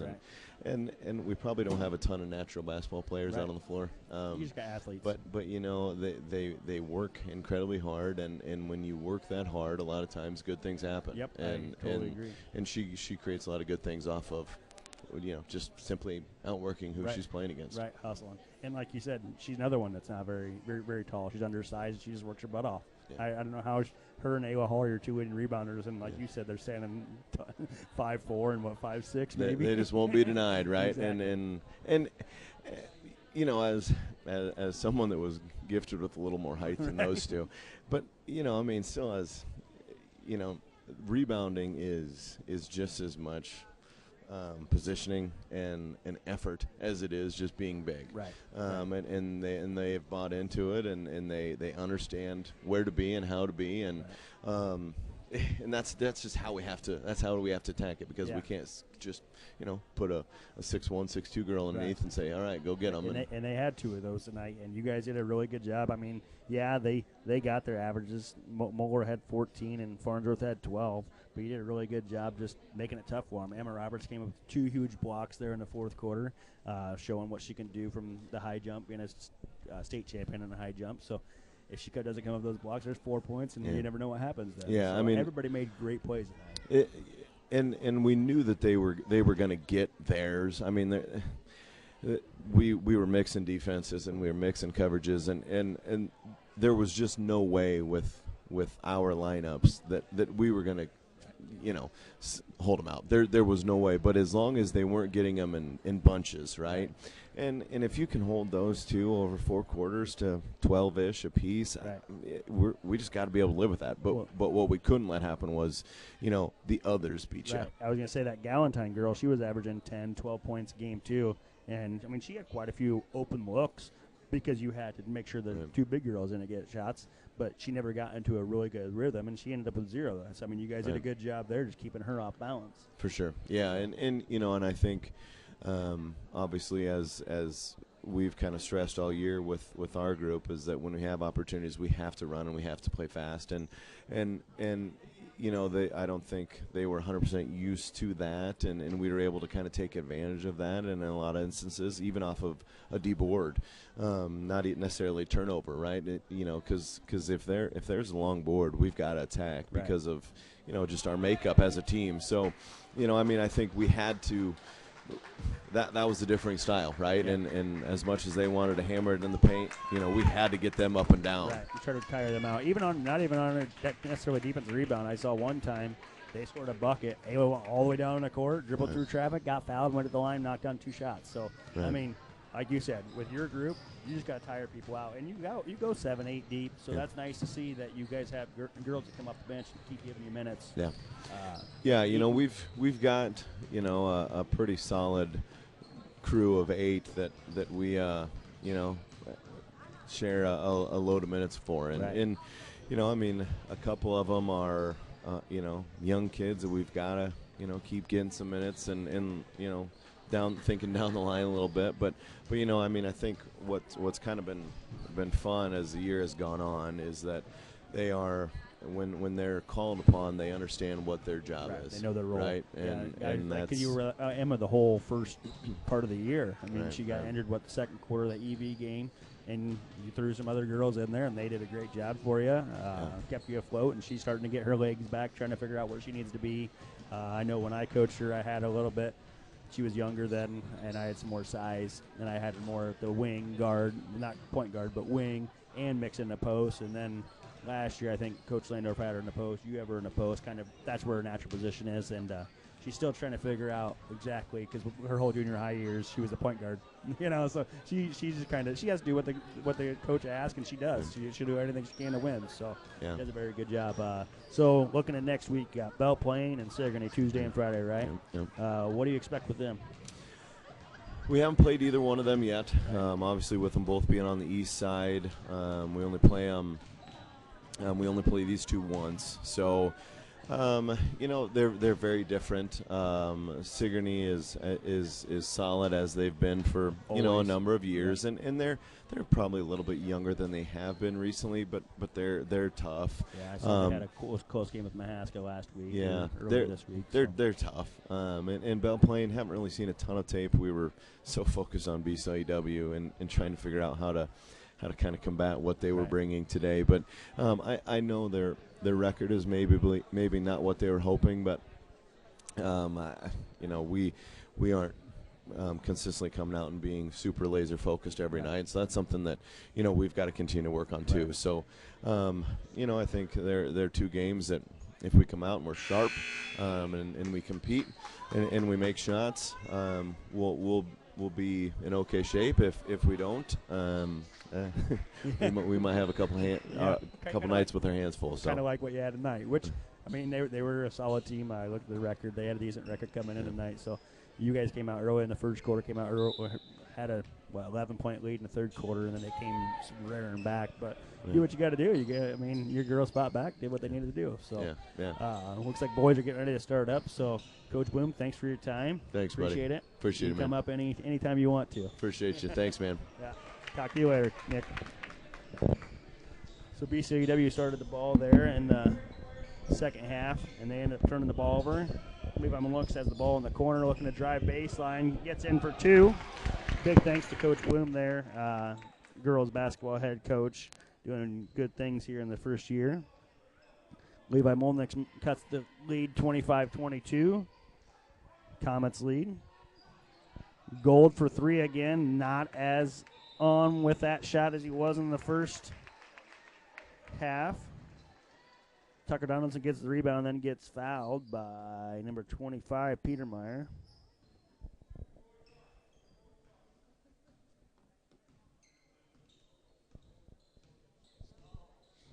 Peyton Roth driving in, kicks over to Levi Molnix. Tries to reverse to McCullough, and Gold takes the ball away. Levi Molnix trying to get the ball back, still trying to get the ball back. Definitely I thought it was a foul, but they didn't call a foul. Gold throws up a wild shot. No good. And then Levi Molnix, he got fouled at half court. They didn't call it. Stepped out of bounds. They didn't call it. And then gets called again, or he gets fouled again by number 41, Myers. And they actually call that one. So Peyton Roth for a three-pointer in the corner. In and out. Gold with the rebound. Walking the ball up the court. Gets it over to Frank. Gets it back to Gold. Back to Frank. Back to Gold. Back to Frank again. Over to Hill in the corner. Tries to drive baseline. Gets the ball knocked out of bounds by Donaldson. 16 seconds left to go on the shot clock. Comets lead 25-22. Myers to inbound for the Comets. Finds Frank for a wide open 2, and he gets it in for 2 to give him 5. Tucker Donaldson inbounds to Levi Molnix. They're still going with that weird defense. They're trying to run some off-ball screens for Peyton Roth to get him open. He does have the ball now. Peter Myers all over him. Pass over to McCullough, over to Tucker Donaldson. Looks to penetrate. Finds Levi Molnix on the backside block, and it's good for 2. Great pass by Tucker Donaldson, and way to move without the ball, Levi Molnix. Found the soft spot, found 2. He's got 4 points starting here in the third quarter. Really was letting his passing game go in the first half, and now he's starting to score. Comets get the ball inside to Hill, and he gets pushed by Devin Weiskup to pick up his first foul of the night. Myers going to inbound again for the Comets. Peyton Roth tries to take it away, misses. Gold gets it, kicks outside to Frank, who travels. Went for a shot fake and then tried to drive, and he ended up traveling. Comets are backing off of Peyton, so I think they're going to go to a 1-3-1 trapping defense here. They did this a little bit in the first half. Warriors need to be ready for it. Levi Molnix finds Sean McCullough on the left block and scores 2.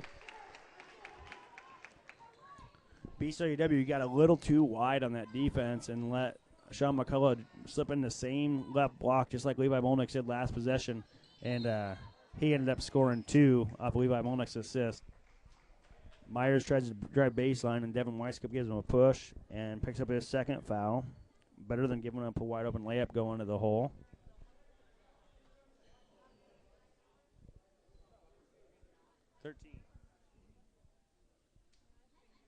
They thought the ref called that on number 23, Tucker Donaldson, but it was actually on Devin Weisskopf, number 13.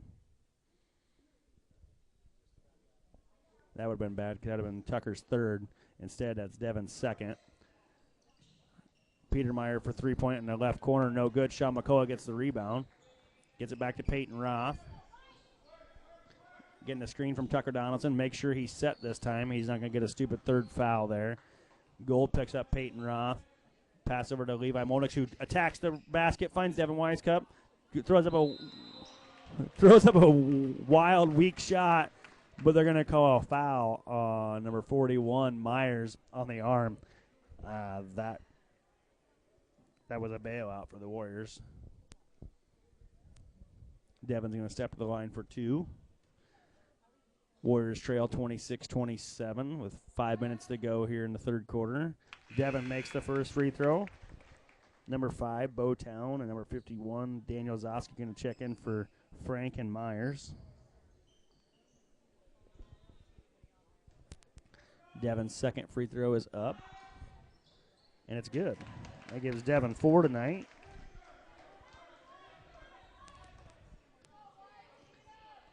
Gold bringing the ball up the court for the Comets. Warriors regain the lead off those 2 free throws by Weiskup, 28-27. Bowtown's got the ball, throws it to Zoski a little high. Tucker Donaldson steals it, gets over to Peyton Roth. He's looking to bring the ball up the court. Peter Meyer on him. Levi Molnix gets the ball at the elbow, finds McCullough on a backdoor cut, and gets fouled by number 5, Bowtown. 2 shots from McCullough. Warriors doing a lot better job this third quarter than they did in the first half, moving without the ball, finding the soft spots, and doing some backdoor cuts while all BCLUW's eyes are on the ball. They're getting wide open looks backside, and Sean McCullough makes the first free throw to give him 5. Rattles in the second one to give him 6. Warriors take a 3-point lead here. Gold to bring the ball up the court for the Comets. They're giving him a little bit more added attention because he's got 18 tonight on 5 threes. Levi Molnix using his length, getting a hand up in his face. They get over to number 23. That's the first time I've seen him, Carson Wayman. Peter Meyer tries to get the ball to Zoski, and Devin Weiskup knocks the ball loose, out of bounds. 10 seconds left to go in the shot clock.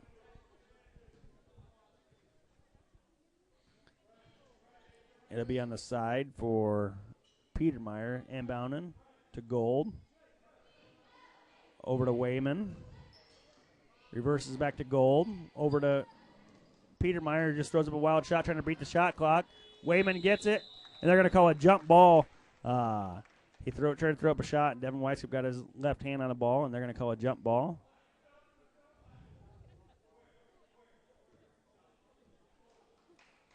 Instead of the jump ball, they're going to call a shot clock violation instead, so to keep the possession arrow with the Warriors.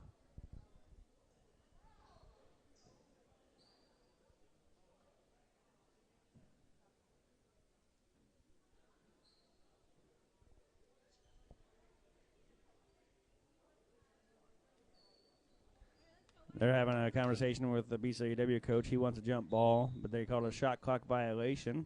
So, like I said, the possession arrow will stay with the Warriors. Leading by 3 here. Levi Molnix has been scored or assisted on it pretty much every single play so far here in the third quarter. Tucker Donaldson's got the ball up top. Kicks out to Sean McCullough for 3.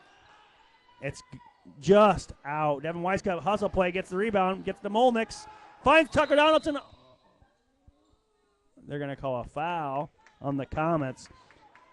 Number 23 with a push, Carson Wayman. That was a great look by Molnix, looking backside to Tucker Donaldson. And that's the 5th team foul for the Comets. So Levi Molnix will go to the line for 2. Levi Molnix has really stepped up here in the third quarter, scoring 4 points, and like I said, assisted on most of them. Levi Molnix made the free throw, but they said that his toe went over the free throw line, so they waved the free throw off.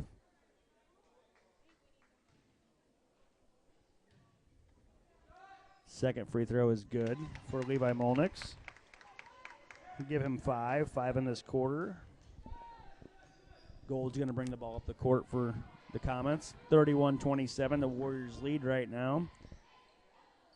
Goldie gets the ball back from Hill. Over to Town. Back to Gold. Back over to Town. Back to Gold. Since the Warriors have extended their defense a little bit, instead of giving Gold these wide open threes, Comets haven't had much success. Kevin Hill throws up a wild turnaround jumper. Warriors knocked it out of bounds, reached the shot clock. Zoski has the ball. Peter Meyer in the corner for three, fakes it, gets over to Gold for 2. Gold scores 2. That gives Gold his 20th point tonight. Levi Molnick's going to bring the ball up the court for the Warriors, kind of like I said, doing it all here in the third quarter for the Warriors. Tucker Donaldson for 3. It's good! Assisted by Levi Molnick's again. That gives Tucker 8.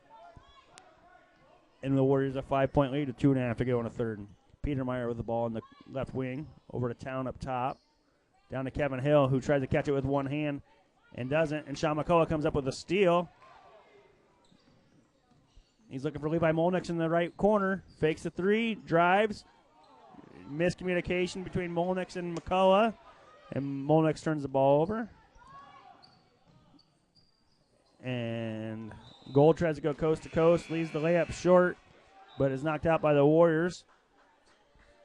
Frank's going to check in for Town, and the BCLUW Comet head coach will call a full timeout here. Warriors lead by 5.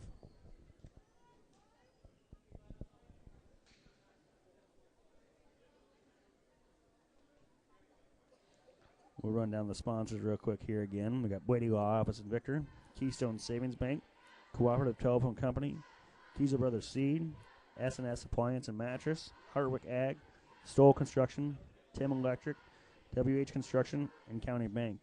Like I said, big thanks to Nick Bloom for coming up here at halftime, so I wasn't able to go through some of those, but we haven't had any conversations this year, so I wanted to try to catch up on his thoughts of tonight and then what he's going to see next week.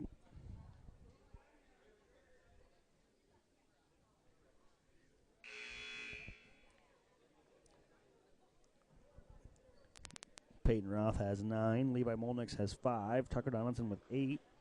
Sean McCullough with 6. And Devin Weiskup with 4. King Gorsh has added in 2 as well. Wyatt Gold only has 2 points this half for the Comets. They only have 4 points total this half. They're trying to do a alley-oop to Hill. No good. Zoski gets the rebound, and he misses the layup. Frank gets the rebound, throws up a layup, misses. Peyton Roth comes down with it, gets it up to Sean McCullough. Goes up for 2, misses. He was expecting contact, and he missed the layup instead of just going up strong through the contact. Gold has the ball coming the other way. Gets over to Peter Meyer, who gets over to Frank. McCullough knocks the ball loose, and Molnick gets on the ground. Molnick dies on the ground and tries to get the ball up to McCullough, but instead they call it travel on Molnick because he slid on the ground for the loose ball. McCullough's going to check out, and Keegan Gorsh will check in. Frank has the ball up top now. Gets it over to Gold. Frank going corner. Shoots a 3, no good. Peter Meyer gets the rebound on the backside. Big boys Peyton Roth and moves him out of the way and scores 2, Peter Meyer does. 3-point lead for the Warriors. Tucker Donaldson fakes a 3, gets it to Devin Weiskup, who tries to find Levi Molnick on a fastball. Keegan Gorsh comes down with a loose ball. Devin Weiskup for 3. You don't see that every day. Gold comes down with the rebound. Over to Frank. Tucker Donaldson's all over him. Tucker Donaldson gets the steal, and he's going to go in for 2 here. And he leaves it short, misses the layup, and BCLUW goes back the other way, turns it over to Levi Molnick. This is getting ugly.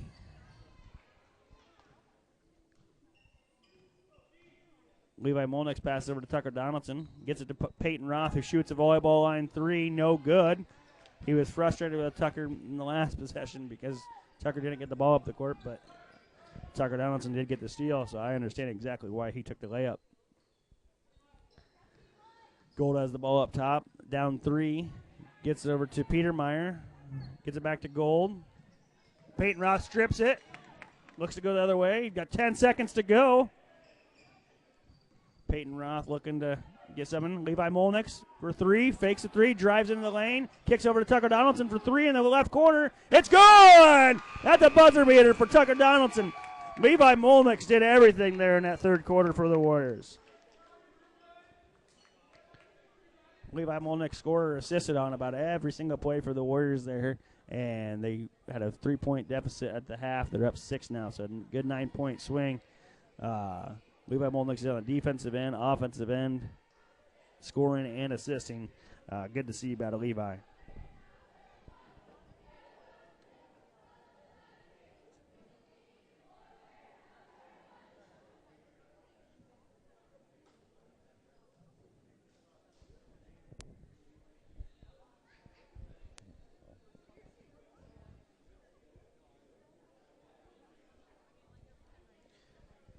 Levi Molnix against that zone by the BCLUW Comets, doing everything you want a player to do, penetrating in the lane and then kicking to the wide open guys at the blocks, or kicking the guys outside wide open for 3, and they're getting wide open looks. Just by getting all the defensive eyes to be drawn to him by going to the lane and then kicking out.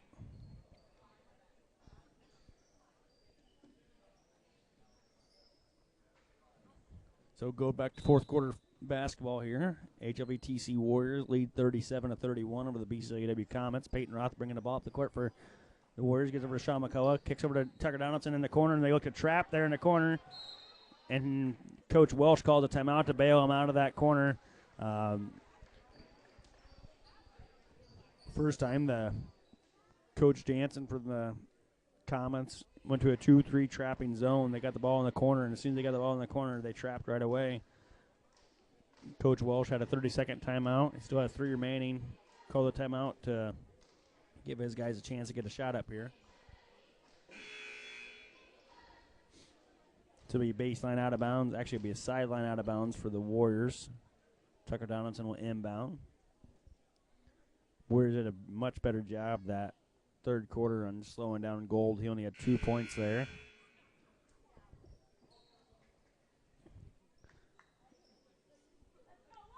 Comets are in their 2-3 zone again, so I'm going to guess they're going to come for another trap. Levi Molnix looking to penetrate, kicks out to Peyton Roth and overthrows him. Peyton Roth wasn't expecting the pass. He says, my bad. Levi Molnix did a good job trying to penetrate and kick again, trying to get Peyton Roth going.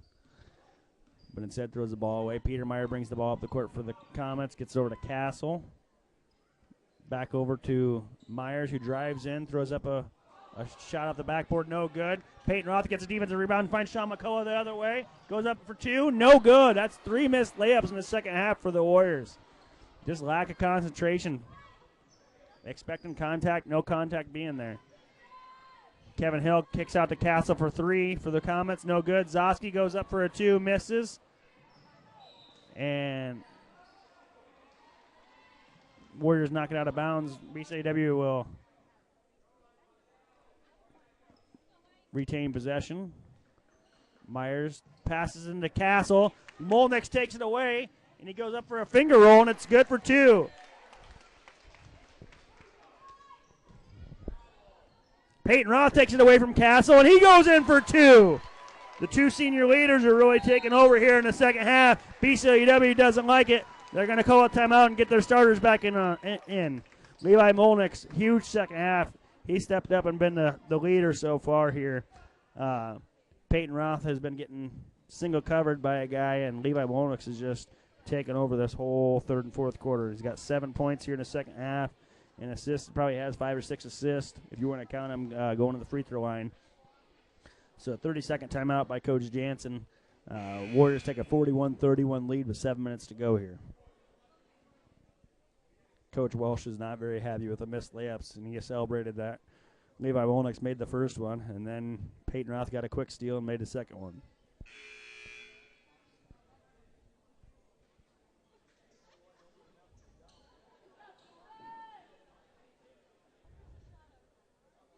Peyton Roth going to look to put some pressure on Wyatt Gold, and just backs off now.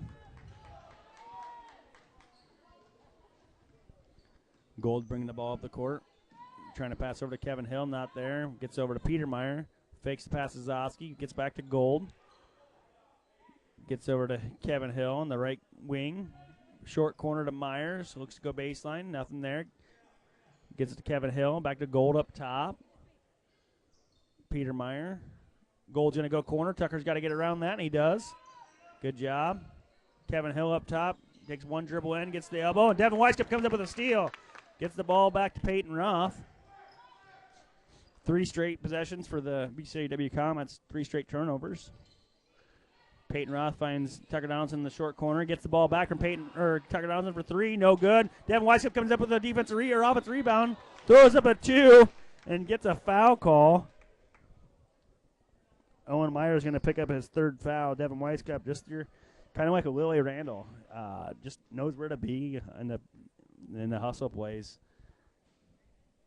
Gets the defensive rebounds, gets the steals, gets the offensive rebounds. Just does what you need to as the dirty player, the glue guy. Aiden Frank's going to check in for Zosky, and Wayman's going to check in for Myers. Devin Weisskopf missed the first free throw, makes the second free throw, gives him 5. Sorry, Myers is still in the game there. They took Peter Meyer out instead.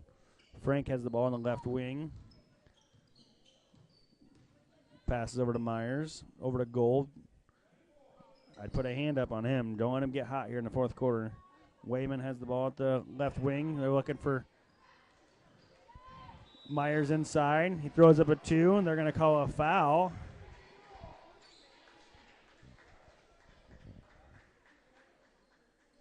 Tucker Donaldson with his 3rd foul.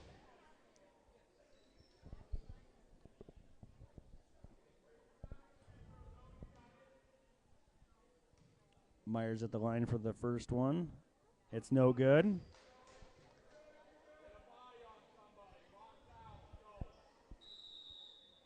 Number 5, Bowtown, going to check in for Kevin Hill for the Comets. Myers for free throw number 2 is good. Levi Molnick check the ball in to Peyton Roth. Warriors lead 42-32 with 5.5 to go.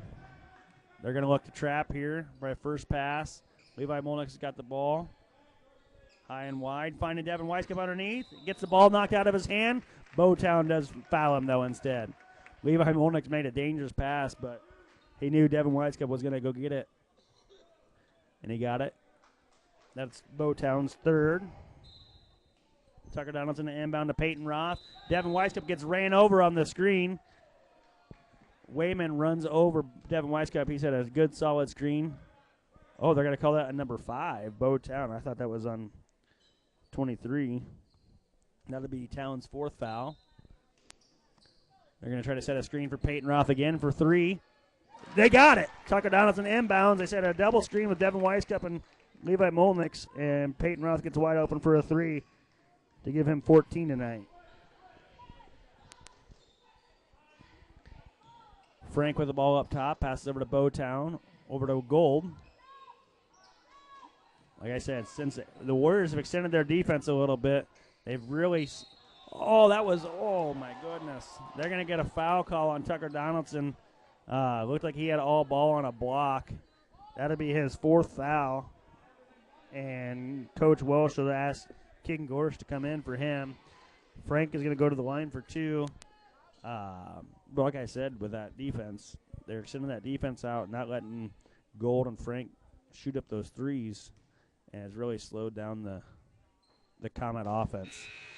Frank misses the first one. Peter Meyer checks in for Bowtown, while Keegan Gorsh checks in for Tucker Donaldson. Both those guys with 4 fouls that are checking out.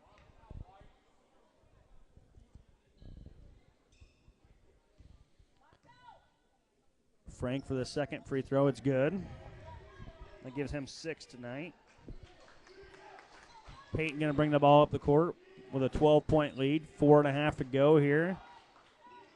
There no extended 1-3-1. Levi Molnick tries to make a pass from the half-court line to the left block, and it's stolen by the Comets. First mistake Levi's made in this whole second half. Frank tries to drive, throws the ball past Myers, gets it back out to Gold. Sean McCullough tips the ball. Wayman gets it. Myers going to drive baseline, throws up. Finds Peter Meyer in the other corner. Gold for 3. Nope. Fakes it. Drives in lane. Keegan Gorsh with great defense. No good. Rebound by Petermeyer. 3 by Frank. It's good for the Comets. 4 minutes to go here. Up 9. Levi Molnick's bring the ball up the court. Keegan Gorsh got it now. They have a 1-3-1. They're extending the ball out a little bit more. Levi Molnick has got the ball down low to Keegan Gorsh. He gets it back to Molnick, over to Peyton Roth for 3. It's good. They answer. That gives Peyton 17. He had a quiet 17 because he hasn't done a lot. He hasn't done a lot in spurts, but he's making timely shots after the Warriors are finding them open.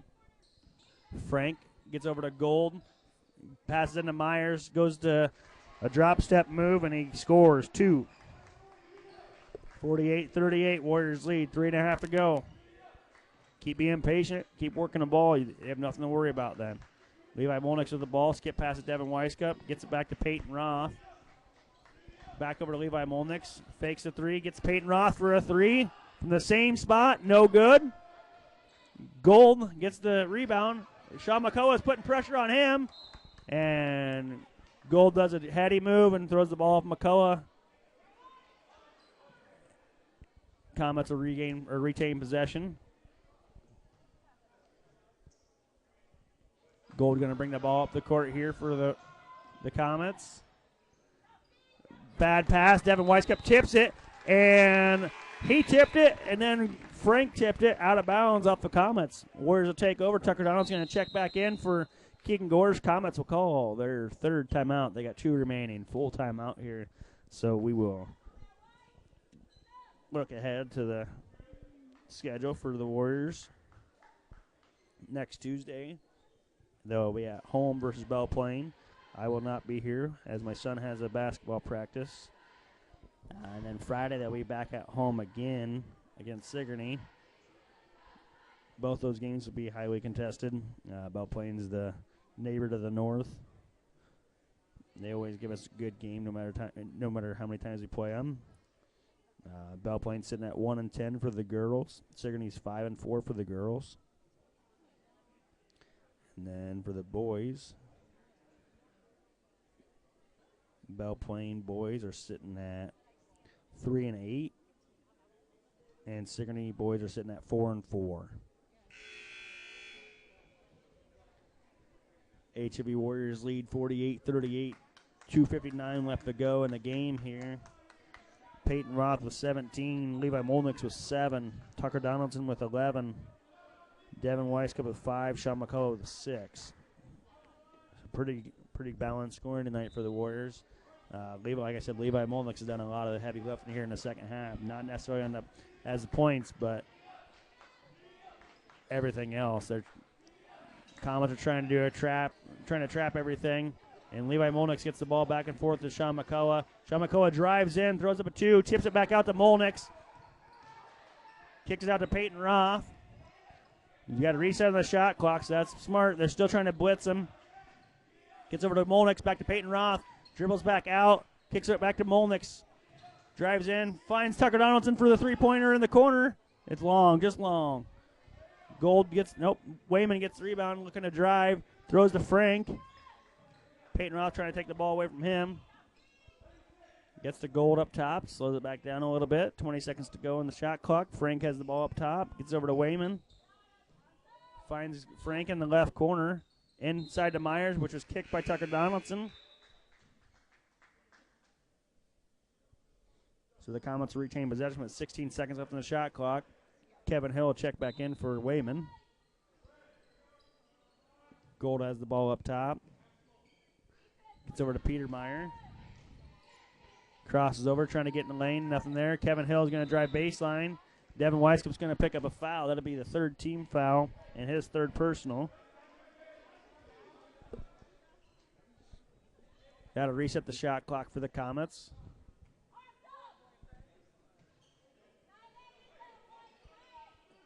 Gold is going to inbound. They're going to do the Montezuma run around in circles play. Look for a lob pass to Kevin Hill, and he's going to get called for a foul somehow, some way. Number 5, Sean McCullough is going to get called for a foul for some reason, somehow. That They called that foul. I don't know. Is what it is. Kevin Hill go to the line for 2.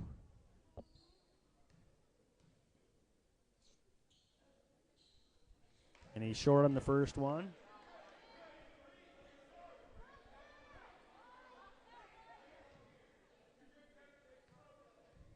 Kevin Hill's second free throw. Up and it's short. And Myers gets the rebound. Devin Weiskup tips the ball, gets it to Levi Molnix. Peyton Roth will bring the ball up the court with 1:40 to go, a 10-point lead. Comets really extending their defense. Sean McCullough, I thought he was going to take a 3, and I thought Coach Welsh was going to go ape crap, but did not. Trying to run some more clock. Pass over to Tucker Donaldson. Back to. He's going to try to drive to the left. Kevin Hill's all over him. They're going to call a foul on Kevin Hill. That'll be the 4th team foul for the Comets. Kevin Hill's first. Got to reset the shot clock for the Warriors. Coach Jansen for the Comets wants another timeout. He's probably going to say, I used to call it fire, but that's going to try to foul and try to extend the game a little bit here. Minute 23 to go. Warriors lead 48-38. Coach Walsh has 3 timeouts remaining, and Coach Jansen for the Comets has 1 timeout remaining. Both teams with 4 team fouls.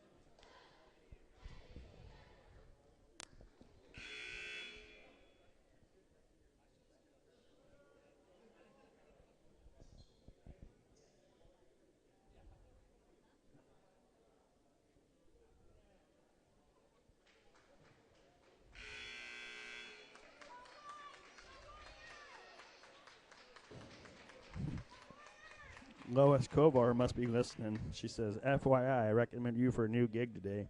KGRN and Grinnell was wanting to do commercials, and I was wanting to do something for Raylene. She's second in the state. So they're going to email me possibly. Need to see everybody helping me out, trying to keep this gig going. Peyton Roth made a great pass to Devin Weiskup. He missed the wide open layup, but gets his own missed layup rebound and gets fouled, so he'll go to the line for 2. You can't blame it on one Warrior for missing layups tonight. They've all missed their fair share of layups. But at least Devin got the rebound back.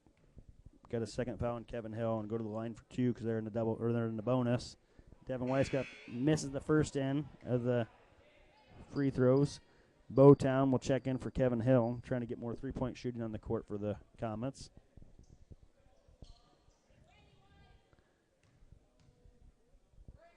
Devin Weiskup, second free throw short as well. Gold's going to push for the Comets. Pass over to Frank. Frank's going to fire up a 3 quick. No good. Gold gets the rebound. Goes up for 2. He got fouled by his own guy. Oh, my goodness. I thought a black jersey fouled him, but they're going to call an and 1 for Gold. And number 13, Devin Weiskop's going to pick up his 4th foul. So Gold's got 4 points here in the second half, and he's going to try to make 5. Warriors are ahead by 8 with 1:03 to go.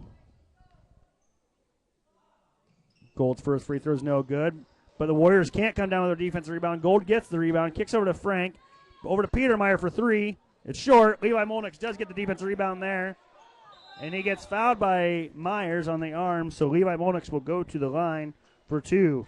This is a chance for the Warriors, their senior leaders, to step up and ice this game from the free throw line.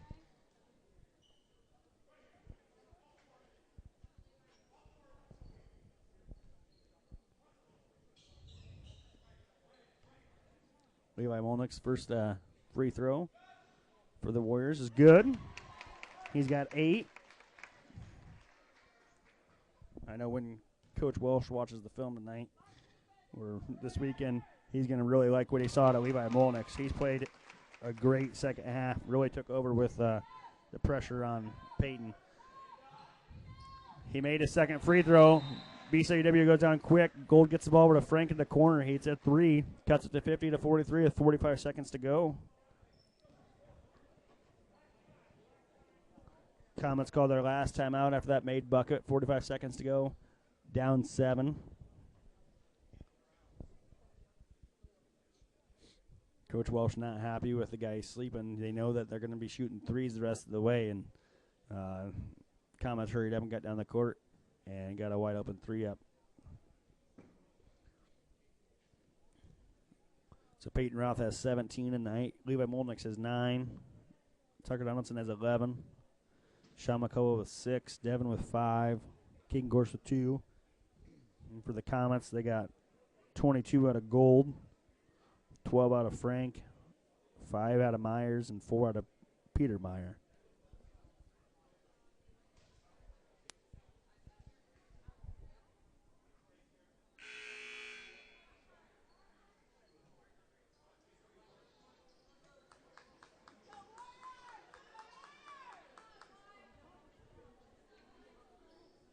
Warriors will inbound here.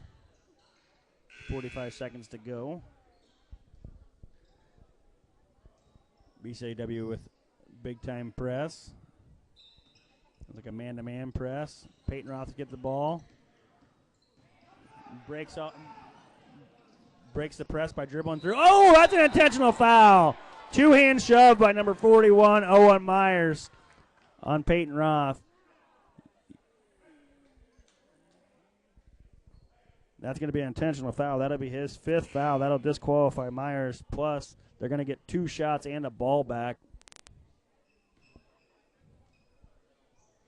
I understand why he pushed him, because they wanted the foul, but it was one of those things you can't push. You can't push 2 hands shove. You got to make a play at the ball. So Peyton Roth will step to the line. Makes the first one to give him 18 out of the 51 for the Warriors. Warriors lead 51-43.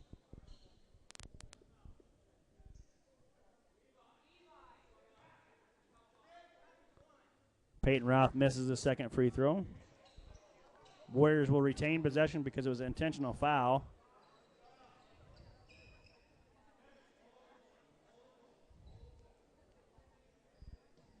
Tucker Donaldson will inbound for the Warriors.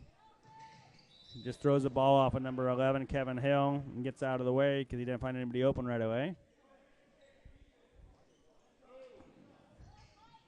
Sean McCullough gets the inbound, gets fouled by number 35, Aiden Frank. That'll be his first foul. Sean McCullough going to step to the line and hope we knock these down. We've missed 3 free throws down the stretch here in the last minute and a half, 2 minutes of the game.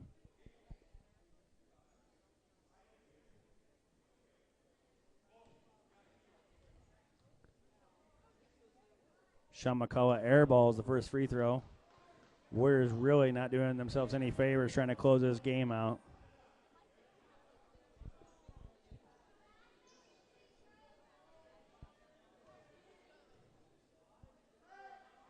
Second free throw is nothing but net, though, for McCullough. Give him 7. Peyton Roth, who sprints all the way down the court. They tried to roll the ball in, and he went and just took the ball away. That's like a 4-4-40 you just saw there in high school basketball. He took the ball away. He gets fouled by number 5, Bowtown. That'll be his 5th foul. That'll disqualify him for the game as well. Wayman's going to check in for the Comets. That's just a heady senior play right there.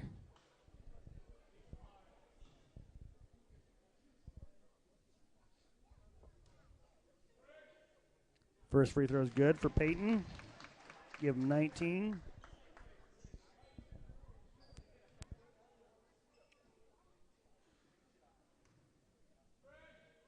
Second free throw is good. I'll give him 20 tonight.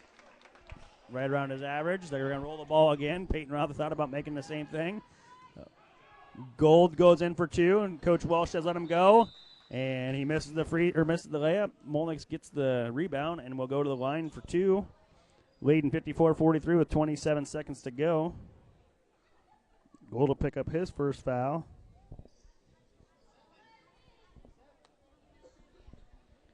Hopefully Levi makes both of these. And then we get a turnover or something, and we can run the clock out. Oh, Levi misses the first free throw. Hopefully he can make the second one to give him 10 points. He's got to be pretty close to a double-double with points and assists. Yep, just short on that one, too. Wayman gets the rebound, pushes up to Gold. Finds Frank in the three-point corner. Throws up a 3. Peyton Roth gets the rebound. And they're still fouling.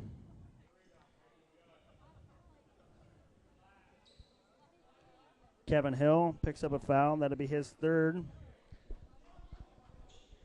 19 seconds to go here. Warriors lead by 11. Give credit to the Comets, though. They're a one-win team, and they were feisty all night. They worked hard. Gave themselves a chance by Gold. Gold going nuts there in that first half, making 5 threes.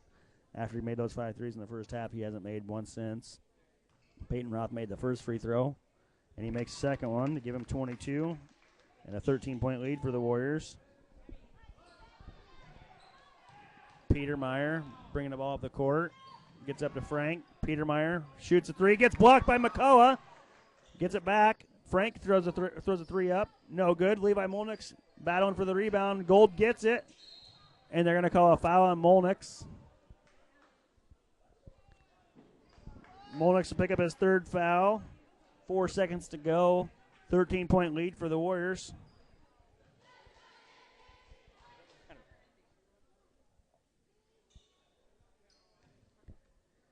Gold going to step to the line. He makes the first free throw to give himself 23.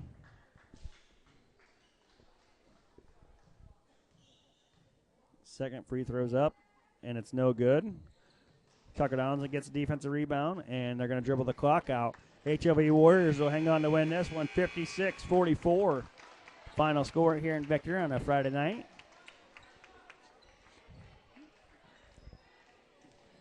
I would say Peyton Roth was the leading scorer with 22, but Levi Molnick in that third quarter really took over the game, and to me, he's got the player of the game. He scored and assisted on about every single play, and he just was in the right place at the right time every single time and really let the Warriors take a 6-point lead there going into the fourth quarter, and they just built off of that.